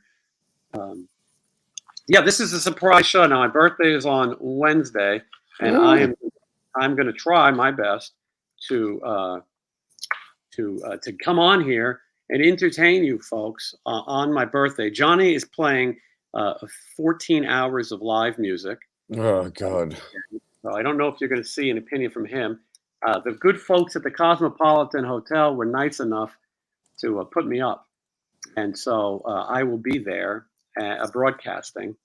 And Johnny, it's right next door to where you'll be playing, which also happens to be where the mighty Aerosmith will be playing. Julia. Who? What? Julia, my friend from Canada. She sent you a $5 for cake. Oh, hey, well, look at that. Get Johnny a piece of cake. No, it's for you to have cake. Julia doesn't care about me, but Julia, thank you. I will get Johnny some cake. I don't need more cake.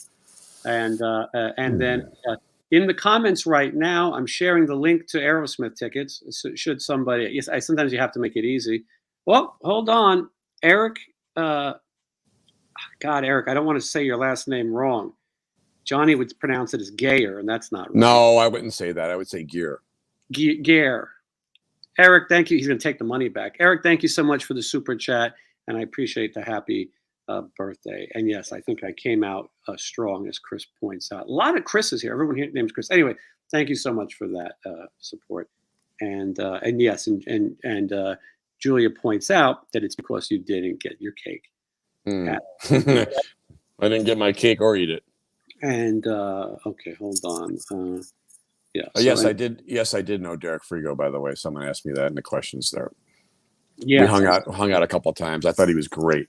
Everything he did was perfect.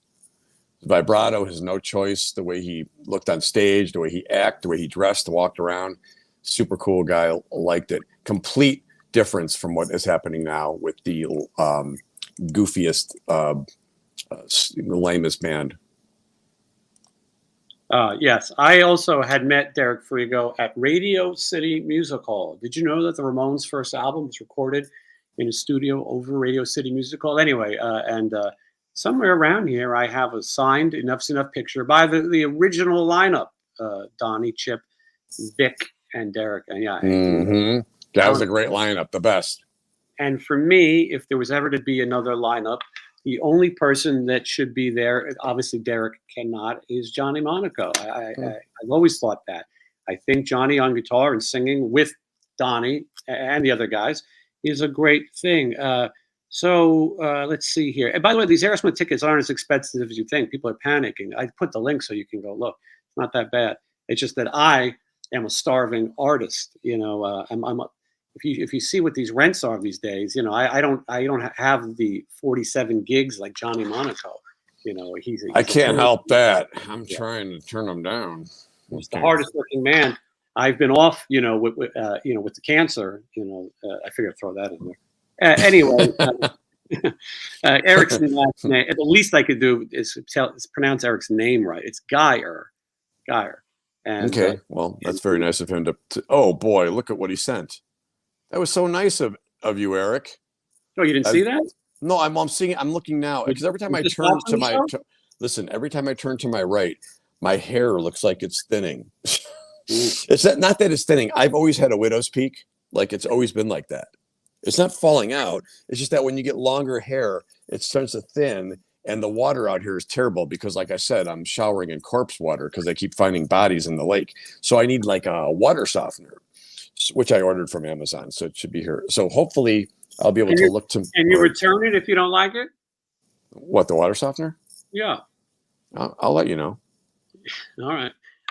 Live to Jam would like to know when I'm going to have Kerry King Kelly on the show.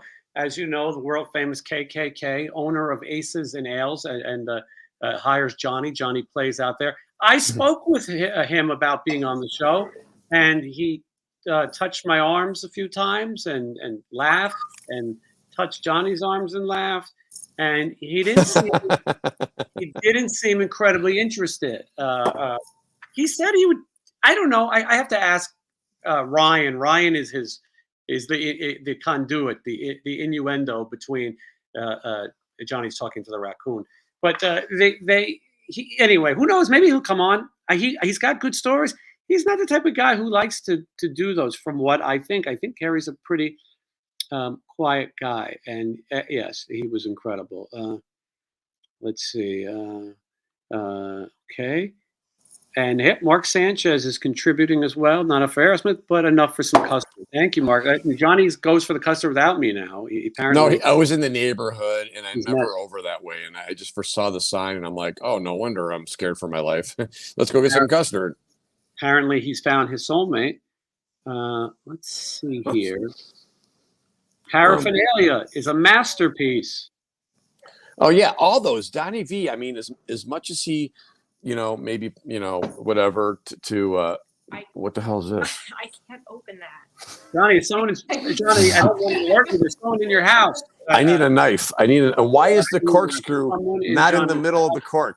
This Johnny, looks like a crazy. Call the authorities. Johnny, what happened? How the hell am I supposed to open this with this? Johnny, did someone climb all the way up to your apartment? The only knife What would you put a blindfold on before you put that corkscrew in there? Unbelievable. Put some pants on. What's going on, Johnny? Is there? Are you under a duress? Unbelievable. What is wrong with people? Look at this. I don't know. It's my Welch's. It's my Jesus juice. God, Johnny, I'm supposed to go eat sometimes. So Chris asked a good question. What's the question? He wants to know why I don't like chicken, mashed potatoes, and beans. It wasn't beans. It was vegetables. So if you watch this morning's tour diary, it's available right now. We were betting on what we'd have for dinner. And at these gigs, you don't always get the best catering. And they brought out these trays. I get really freaked out when people bring food. And I also don't like meat on a bone at all. I was vegan for a long time. And it's just everything about the presentation creeped me out. And I didn't eat it, but the rest of the guys did. And when you tour with men, they all like to eat broccoli and fart all over each other. You have to get the thing off. It's funny. I'm an only child. I don't relate to all this farting and patting each other on the rear. That's what the bros in the band like to do. And so farting? But they serve. They farted like 50 times today. You're very flatulent. But for such a small person, you're don't hurt yourself because the hospital system here is terrible. Colin plays the flute, magically. But so anyway, I figured if you're gonna spend time with all the guys in a van, you shouldn't eat like plates of broccoli. But those other guys, they just love to bond with each other. Oh, speaking of broccoli, I found a great Chinese restaurant that we were going to go to. Yeah, It's Chinese. called China Mama. That doesn't sound good. Right? Oh no, it's good. China Mama. It's so good. I walked in, I immediately got COVID. Is it half soul food, half Chinese, and maybe it's really called China Mama? No, that's what I thought, but I don't think they're a different kind of racist. I really enjoyed it. It smells good. Oh, okay. That's a good try. Thank you. You're showing that I'm not the only one. You know. Hold on a second. Is it wrong that I gotta get these Aerosmith tickets? You do what you're doing there. I'm gonna try to get this going. When I buy wine, I always go by the bottle. Like I look at what looks the coolest. Johnny, if you hurt yourself, let me know. Maybe I can make up for the funniest home videos. All right. What was that? This is the new one. I gotta stop drinking. This is StubHub. This is a resale site, and you can see. Get in here. You want to try this? All of these are open here. All of these are open here, and these really good seats are open. Look, you can even get me these really good seats on the stage, VIP stage seats, but that's going to cost you some money that you probably don't want to spend. And same here, but listen, like that one better. Well, here's some. Look, I'm sitting in the balcony at this point. They got some good deals up here. Look at that, not that one, but there's some good deals. There's some good deals up here. And listen, if you really love me and you really love this show, what better way to show your support than to get me 2 tickets to see Aerosmith? Are you picking out your seats? Yes, and and somebody the other day, I missed it. I watched the replay because I sit and watch this all night. I like to see myself. They were going to get me 307 upper orchestra, and it says here that the seats are socially distanced. Perfect. And then I didn't see it in time, and I missed out. These seats here, Johnny, left stage. You have to get a COVID test before entering the building. Well, I'll do it though. I can pass that. Yeah, I mean, I played at the MGM Park MGM the other night, and people were coming from the Aerosmith concert into our show, and they sat there and watched, and we made some friends. So we laughed, we cried, we made some enemies, some friends, and they all told us how great we were. I was told I was exceptional. And I heard that. Yeah, I heard that night. And then I got home after 4 tequila shots and called you, extremely aggravated with the world. And took me an hour to get out of parking because they wouldn't let me out. I had to tell them I'm in the band. They didn't believe me. I had to go back in, talk to a security guard whose clothes didn't fit him to get me validation to get out of the parking garage. By the time I got home, it was like 3 a.m, and I was starving, and I couldn't go to bed because I was hungry, like a Soviet Union child. And then I woke up the next day with no hangover, but it was also 1 p.m. So, oh wait, what's happening here? $20. Boy, Jason, you are doing really good. I've seen most incarnations and just saw Donnie somewhere in Ohio playing a small town. Still sounds great. And I saw this person at the Hi-Fi. Just happy we're both creating. That's very nice. Thank you, Twisted Folk. And yes, I agree with you, Donnie's. I saw a clip and I thought it was great. And I sent him, well, I didn't send him. Somebody else sent him a little clip that we mentioned in our podcast about him, saying how I enjoyed the music still. And I thought he was great. And this is something I like. And the other thing I'm not so fond of. And he said, what's wrong with his face? He looks bloated. Is he okay? And then said he still liked me. And, now, wait a second. Are you telling me that Donnie V said you look bloated? He said, someone took a screenshot. He said he looks red and bloated. Glad he's still plugging along. But I do still have love in my heart for him. Tell him I said hello. So have you thought maybe that sounds very positive? Have you thought about collaborating? No. It's fine the way he's doing it, the way he wants to do it. He's got his band. He's going out and doing his things. Chip's got his band. If anyone's won, it's those guys. They're still out there doing that. I Me, think that's the sense of humor, though. You know that. I mean, I have resorted to trying different Smith's grocery store wines in between Chinese food, Mexican food, and whatever else I can eat while trying to lose 4 pounds. Oh, and I also go to themed weddings. There's always something every day. I don't know where to begin. Well, I know where to begin. This is Ticketmaster. For those of you who are offended by StubHub, I don't think Ticketmaster is any better. Have you seen what they did to Taylor Swift? Taylor Swift tickets are $10 billion, although they got some good deals. Although look at this, these standing room stages, they look like they're cheaper here, $350. And look at this thing. Well, that's too expensive. I'm trying to pass the deals on. But this 307, that's the deal. 301 is dirt cheap. And anyway, I really don't need to hear Aerosmith anymore. I mean, they're great and everything, but I don't need to hear. All you have to do is go and buy these tickets, and then you can email it to me. But I will tell you this: I've raised $1 million for charity, so it's not like I'm just taking a handout. And we're about to do Toys for Tots coming up very soon. Johnny and I will be going Christmas shopping, and I'm going to match the donations. Christmas. Yeah, Christmas is coming up. Yeah, Christmas. I can't wait. It's my favorite time of year. Well, I'm trying to get into the season. It's just Thanksgiving always brings me down, that sham of a holiday where they traded the Indians. We'll take your land, and in turn, here's some blankets filled with smallpox. Oh, and by the way, we're raping everybody. See you guys later. But speaking of that, X-Head72 says, need a three-way with Donnie and both y'all. So X-Head apparently is looking for a three-way. So I don't know if that's what you're into, Johnny, but if you are. No, he made a comment about something on my page. If I replied to everybody, I tried to be nice. This person here, it seems like they want to do some gardening. Johnny, you got a hoe? And I think that they're trying to do some work around their yard. Or I live in a condo, so they hire security guards to do that.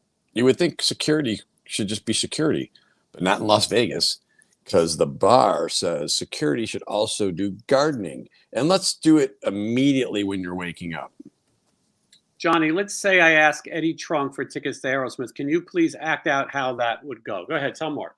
I want to get you those tickets. Are we going to go together? Are we going to have to stop at Chick-fil-A? Because I'm not a big fan. He would tell me, I don't know. Who knows? Maybe he would say yes. In this industry, you don't want to be the one to ask somebody. Then you become that guy. Maybe he has that pull. I don't know. Stephen Piercy probably has that pull. I don't like to ask people for anything except the audience, because you guys are actually nice and care and you enjoy this PBS bullshit we find on. Look at this, Johnny. Just in XX69, find yourself a hot girl. That's got to be legit, right? I'm just replying. That's funny that you say that, because this kind of thing really gets my goat. And I'm just about to respond to him now as we're speaking. But it's not coming up. This is real. Let's see. XXX, right? Yeah. That means dirty stuff, correct? I think they're getting fresh, and I think it's getting in the way of me asking for Aerosmith tickets. So basically you're saying they're infringing on our good time. They're breaking in here, and they're trying to spread their world of profanity and Peter B says he missed Sin City Sinners. Probably saw 50 times. If you were here earlier, we had a discussion about trying to resurrect the Sin City Sinners. I don't know of a more talented guy in Las Vegas than Johnny Monaco. Oh, come on now. Stop that. Did you delete that guy? I blocked it. Yeah. It's very good that you did that, because my reply was getting heated. I'm just tired of people's bullshit piling over into your day. I can just get in my car and start driving in any direction and it happens. with the bright lights, with the looking at me, with the turning, in the grocery stores. I mean, it's just they don't care about anything about you, and it's all about them and spilling over into you. Like this, he's got to come into your chat, which you didn't promote. You didn't ask for him to come here, and he got to come in here with his thing, thinking he's making a sale. Like, who's gonna click on that link and go, "Wow, XXX Dong Dong wants us to go find a girl. He's got them all. I'm going to go there and see which one." And you go there and there's pictures of them. They're like, in my butt, and you're going to sign up for that. Hey, wait, hold on a second. XXX69, I think, just bought me the Aerosmith tickets. He did not. So he did not do that. That's a lie. Oh, I thought it looked like it. It looked like, I thought it was an offer to see a Parisian threesome. It was not Aerosmith. That's what it was. Look, this guy says people suck sometimes. I'll tell you when they suck. You know what I'm going to say, right? Yeah, all the time. It's not everybody. Like I said, I don't hate humanity, because there are some fine people out there and they're trying. I don't know who they are, but they're out there. But it's just individuals. Everyone's trying to get something from you or play you or trying to scam you somehow, all for their benefit. They dismiss you if they know that they're not going to get something out of it. I've been in bands like that, and that's why you don't quit bands. You quit the people. Very well said. Yeah, very well said. This guy asking me if I need an edible. Why? Because we're talking here and I'm explaining, because he's all heated. He's getting all crazy. That grape juice, blah, blah, blah. It's not that. Usually I won't say much. It's Jason's channel. I'll be respectful. But when someone says something, sometimes they need to be told. Oh, what's this? Yeah. What did I miss? What happened? I don't know. I'm looking at the comments. I'm glancing down at my. Well, I feel bad that I missed so many comments. When Scotty was on, I wanted to concentrate on the wedding. Notice he noticed his bride the bride never made an appearance. Did you notice that? Yeah, because she's smart. Because she went to college for rocks. Okay. Yeah. Rocks, by the way, is an Aerosmith record. I thought for sure maybe she'd make a surprise cameo at the end. He assured me that she was okay with Julia says she has to go to bed. She's had enough. Thank you, Julia, for watching, and we're going to make sure to get Johnny some cake. Bill Shapiro, it says, very well said, Monaco. They like to just call you Monaco. And then Chris says, we love you, Johnny. They all give you a boost, Well, they're saying it like I'm dying.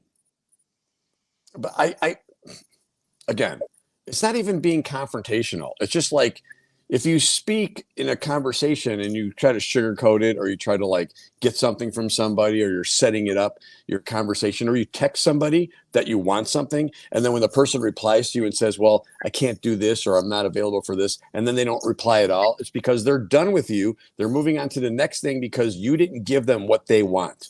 And that kind of whole thing, I have a problem with. So sometimes I need to speak up about it and say something. Not that it may matter, but that's where I'm coming from. Well, I think that's a good point. And obviously a lot of the audience relates to you about this.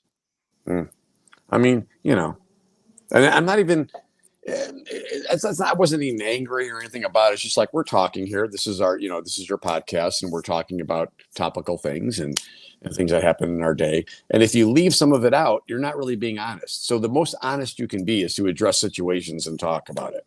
And I think that's kind of what the show does. I think you're right.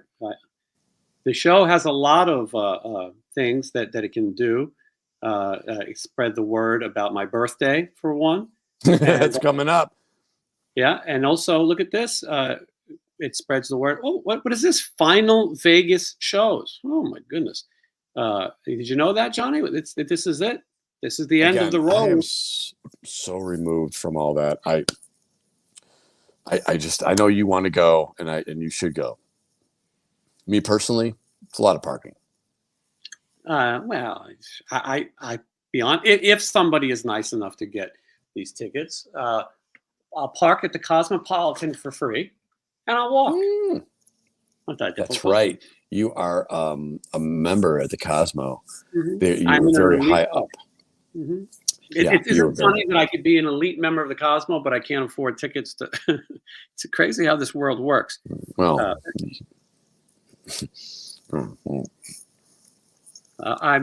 Listen. I'm just putting it out there. And Johnny, people message me constantly. What can we get you for your birthday? Not that I need anything. I'm happy that people like, comment, or subscribe. It's not like I'm going to set up a GoFundMe, and say I got right? 18, and I say that see that a lot. Yeah, it's overused. It's not like I'm going to say I've got achy knees. Somebody want to get me some tickets? The best is when someone starts a GoFundMe for like $300. Right. Yeah. What's that? What are you going to do? What are you going to cure with that? Unless you're with a shopping cart and your dog is wearing a training vest at the end of the off ramp, that $300 isn't going to help. Right. $300 just says, I don't want to dish it out. So can one of you just give it to me so I can do this stupid thing I'm going to do that isn't worth $300? Again, taking advantage of people, thinking that everyone else does it. We're equals. I can do it too. Just because you can do something doesn't mean you should. Yes, I get that. Do you remember in the old days when you would see a hobo and then the hobo would say, "Could you spare some change?" Remember those days? Yeah. Now they would ask you. They would ask you if you could spare some change. Now they tell you that they want money, and it's not change anymore. It's give me $1 or $5, and so this world is looking to get rid of currency. This is gonna be a cash-free society, and then you're gonna have these hobos with swiping mechanisms and all kinds of different currency. Yeah, it's stupid. And if you believe this whole new world thing, there'll be no middle class. There'll just be poor and rich, and then the rest of everyone will be. It's ridiculous. It's so ridiculous. I tried. Someone the other day asked me for money. I asked him if he took crypto, and he said he would, but he has Cricket for his phone, and it said it doesn't work very well in places where there's no Wi-Fi. So I thought he was very advanced for a hobo. But no, I understand. Everyone's down in their luck. Someone you may need something. If it's for a medical thing and you're getting swamped with medical bills or something like that, and you just desperately need help, I understand that. But don't ask for $400 because you want to see Aerosmith. You're not helping my I'm cause. sorry. I know I'm not. Someone please buy him the tickets. There are people watching, Johnny, who maybe aren't as they're not the types who will have a podcast and talk shit and try to entertain people. But there are people out there who are very, very wealthy, and they go to very uppity universities and schools and their family, and they come home and they watch Friends, and you know the type I'm talking about. And they're so rich that they love to just throw their money at me like I'm a bitch, like it's $100 in singles, and they're just gonna rat it off at me. Take that, ha ha. You know what I mean? I do know what you mean, because they do that to the strippers. They're like, this whore, she's a useless look at her, piece of meat. Take my money, whore. And then she's taking the money going, look at this fat, bald dummy giving me, I'll take your money, you fat idiot. So it's like they're both like kind of playing each other. But in that respect, you're in a strip club, so you know what you're getting into. It's not the same as when you just get in your car and go outside and you got to start a conversation with somebody else. It's just everybody's trying to get something from you. And I'm just tired of dealing with it. Because if you talk to them straight and you go, hey, man, I'd love to help you out, but, I only got like 2 shows this week, and it takes a while for me to get the check. And I had a hard time getting out of parking. And I was, but then they'll be like, oh, dude, I understand, man. It's cool. You want to pet my dog? I'm like, no, thanks. He looks like he's got fleas. But they're like cool with it. So like something like that, I'm okay. I'll talk to those people and they'll talk right back.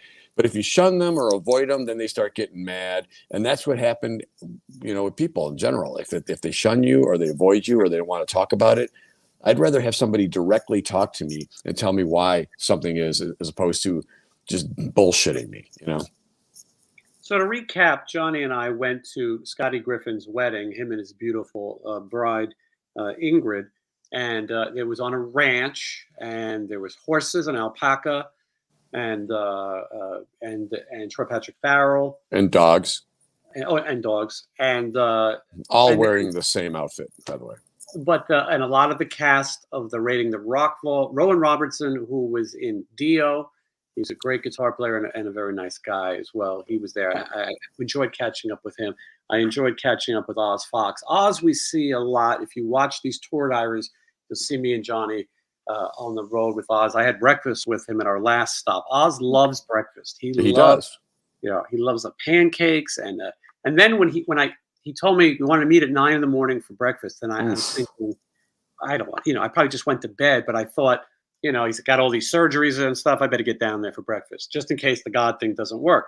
So I went down there, and I love Oz. I'm joking, of course, but he told me about the breakfast tamales.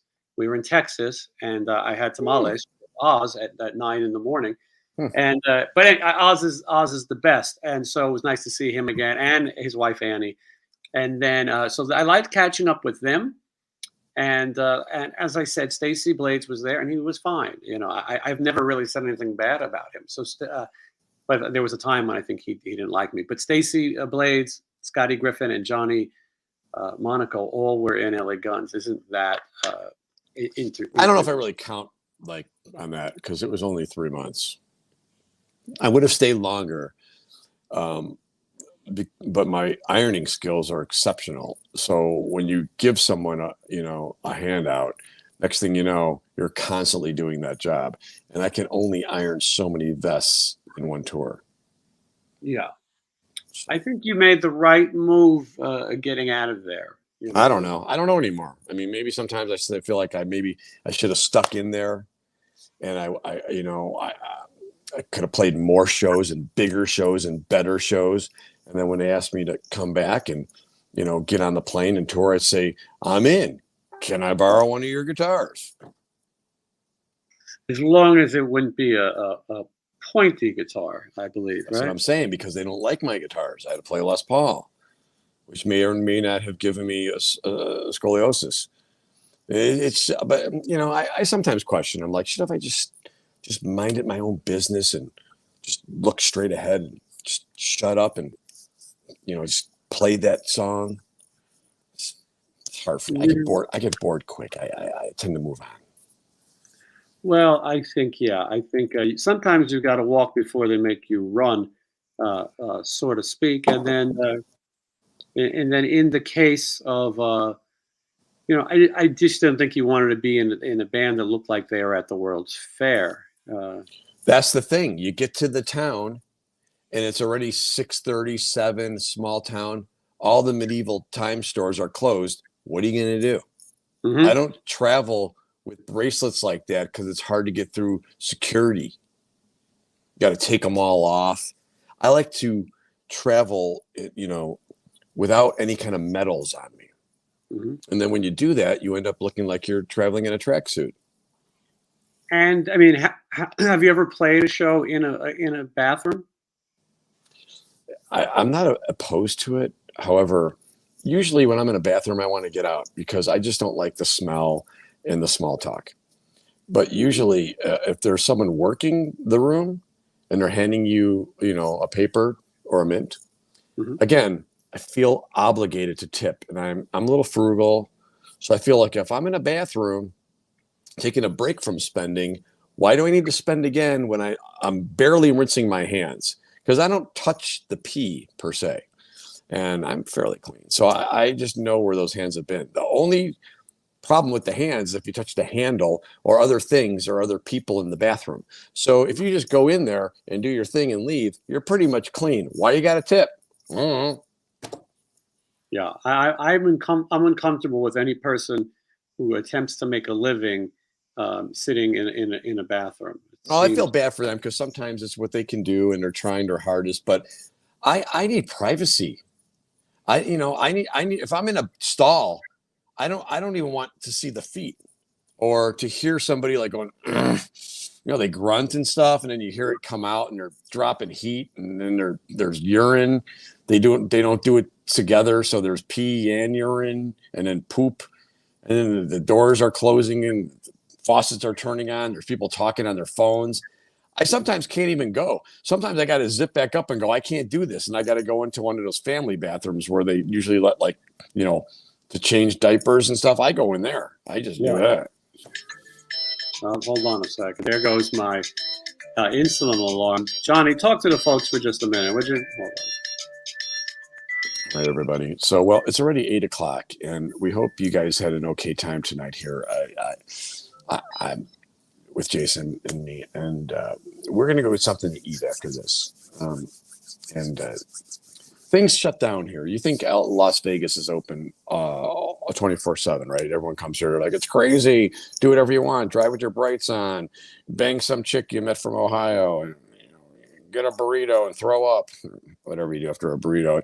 But it's not like that. Things shut down. So unless you go to the casino, even when you go to the casino, me and Jason, we got to get in there early, because if we're there past 8 or 9, our choices are limited. Yes, absolutely. Just trying to see what I missed here. Wear gloves. Wrong fork in the road. Right, if anyone has any last second suggestions or comments, this is your chance, because we are going to wrap up. I will try to go on live Wednesday, my day of my birthday. I probably won't be at the Aerosmith show, so I'll have time to sit in the corner and talk to all of you. That's why you guys like me so much, because I'm just like you, just sitting around, drinking my hooch out of a Stephen Piercy mug. I'm still upset about that cake. It looked so good. You seen the picture of the cake, right? I saw a picture of 4 cakes. There was 4 of them, yeah. And most of the people that were cake devourers left early to go to their gigs, because I could tell who there eats cake, mainly for a source of food.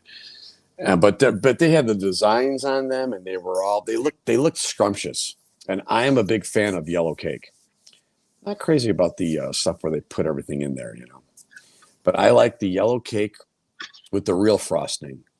Just thinking about it makes me want cake, but I'm trying to lose 3 pounds. We had custard already. I know, I can't stop. We're gonna go eat now. Was that a cat?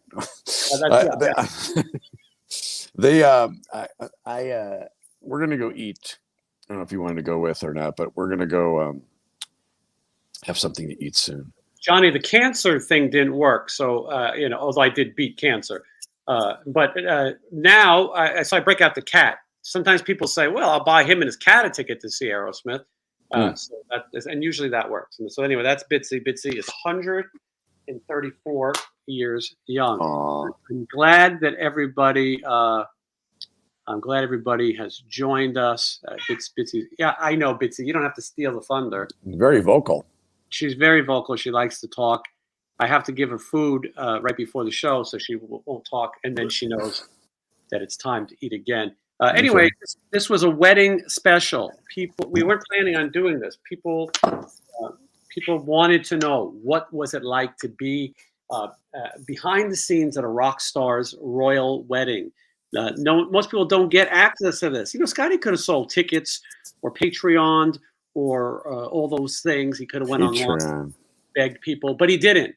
And so that's because he really, really loves her, and he wants us to work out. And there's nothing wrong with him.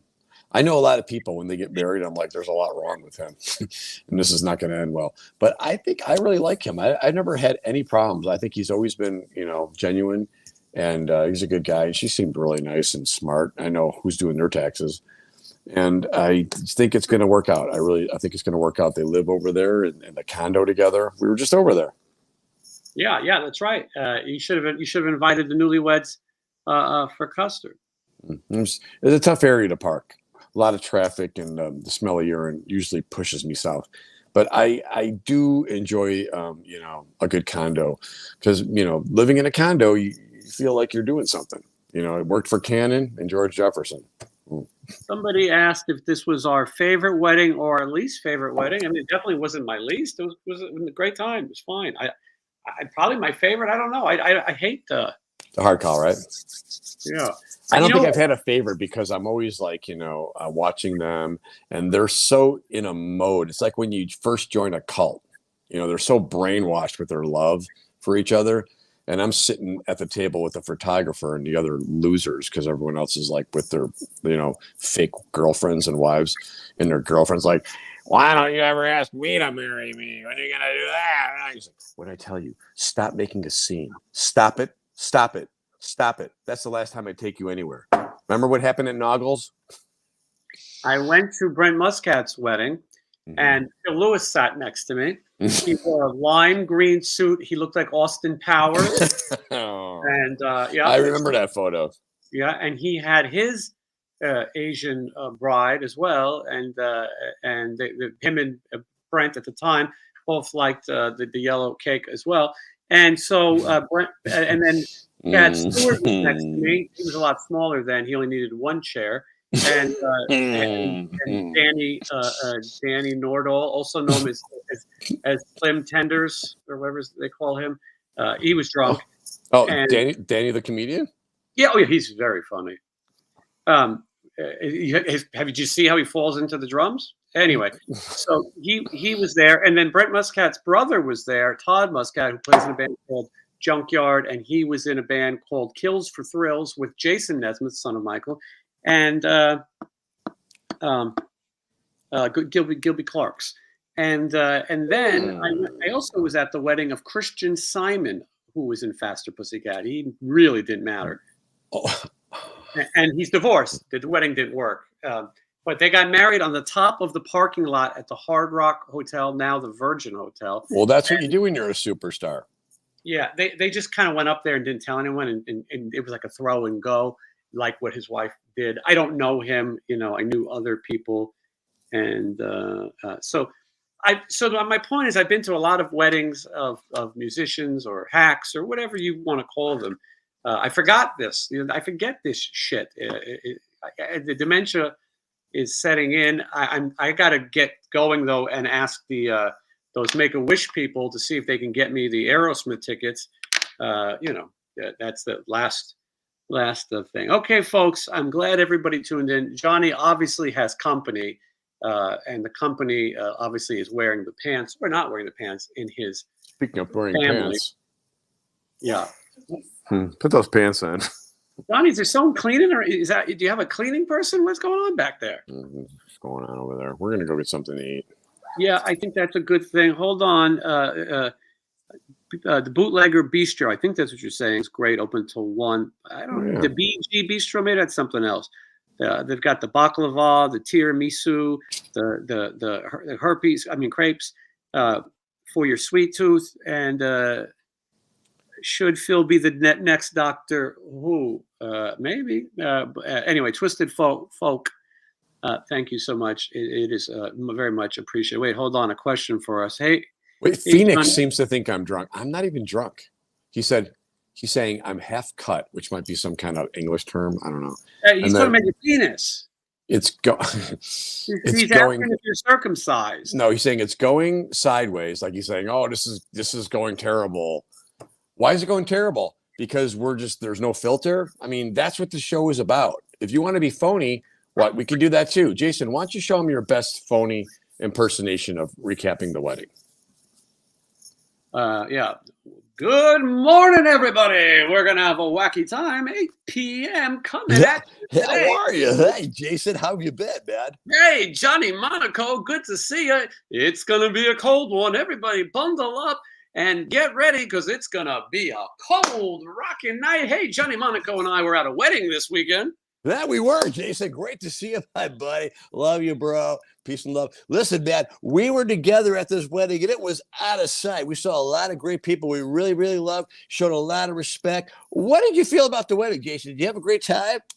There's nothing better than seeing people exchange the sacred vow of matrimony and share their nuptials for the entire world to love and under the eyes of God. What a fabulous place to be. I agree wholeheartedly, Jason, because as we all know, the earth is 6,000 years old, and our Lord and Savior Jesus Christ wants to bless us in our time of matrimony, so we will spend our lives together through thick and thin and sickness and health. I'm so happy for that couple. I had a great time. So we're going to wrap it up, everybody, and hope you guys had a great time. Thank you for joining us here on the PTL Morning Show. And me and Rockin' Johnny will be back again next week. Bro, All right, love you, bro. You're my brother. All right, guys. Thank you for watching. You can send my Aerosmith tickets to TheWorldofJasonGreen@gmail.com. I'll be back Wednesday. Thank you so much. If you guys want to invite us to weddings, you can send that as well. Yeah. We'll be happy to. We only go to themed weddings, though, so it better be have a theme. Please tell us the theme in advance so we can dress accordingly. All right. Holy shit. Hallelujah. Where's the Tylenol? Thank you for watching. Peace.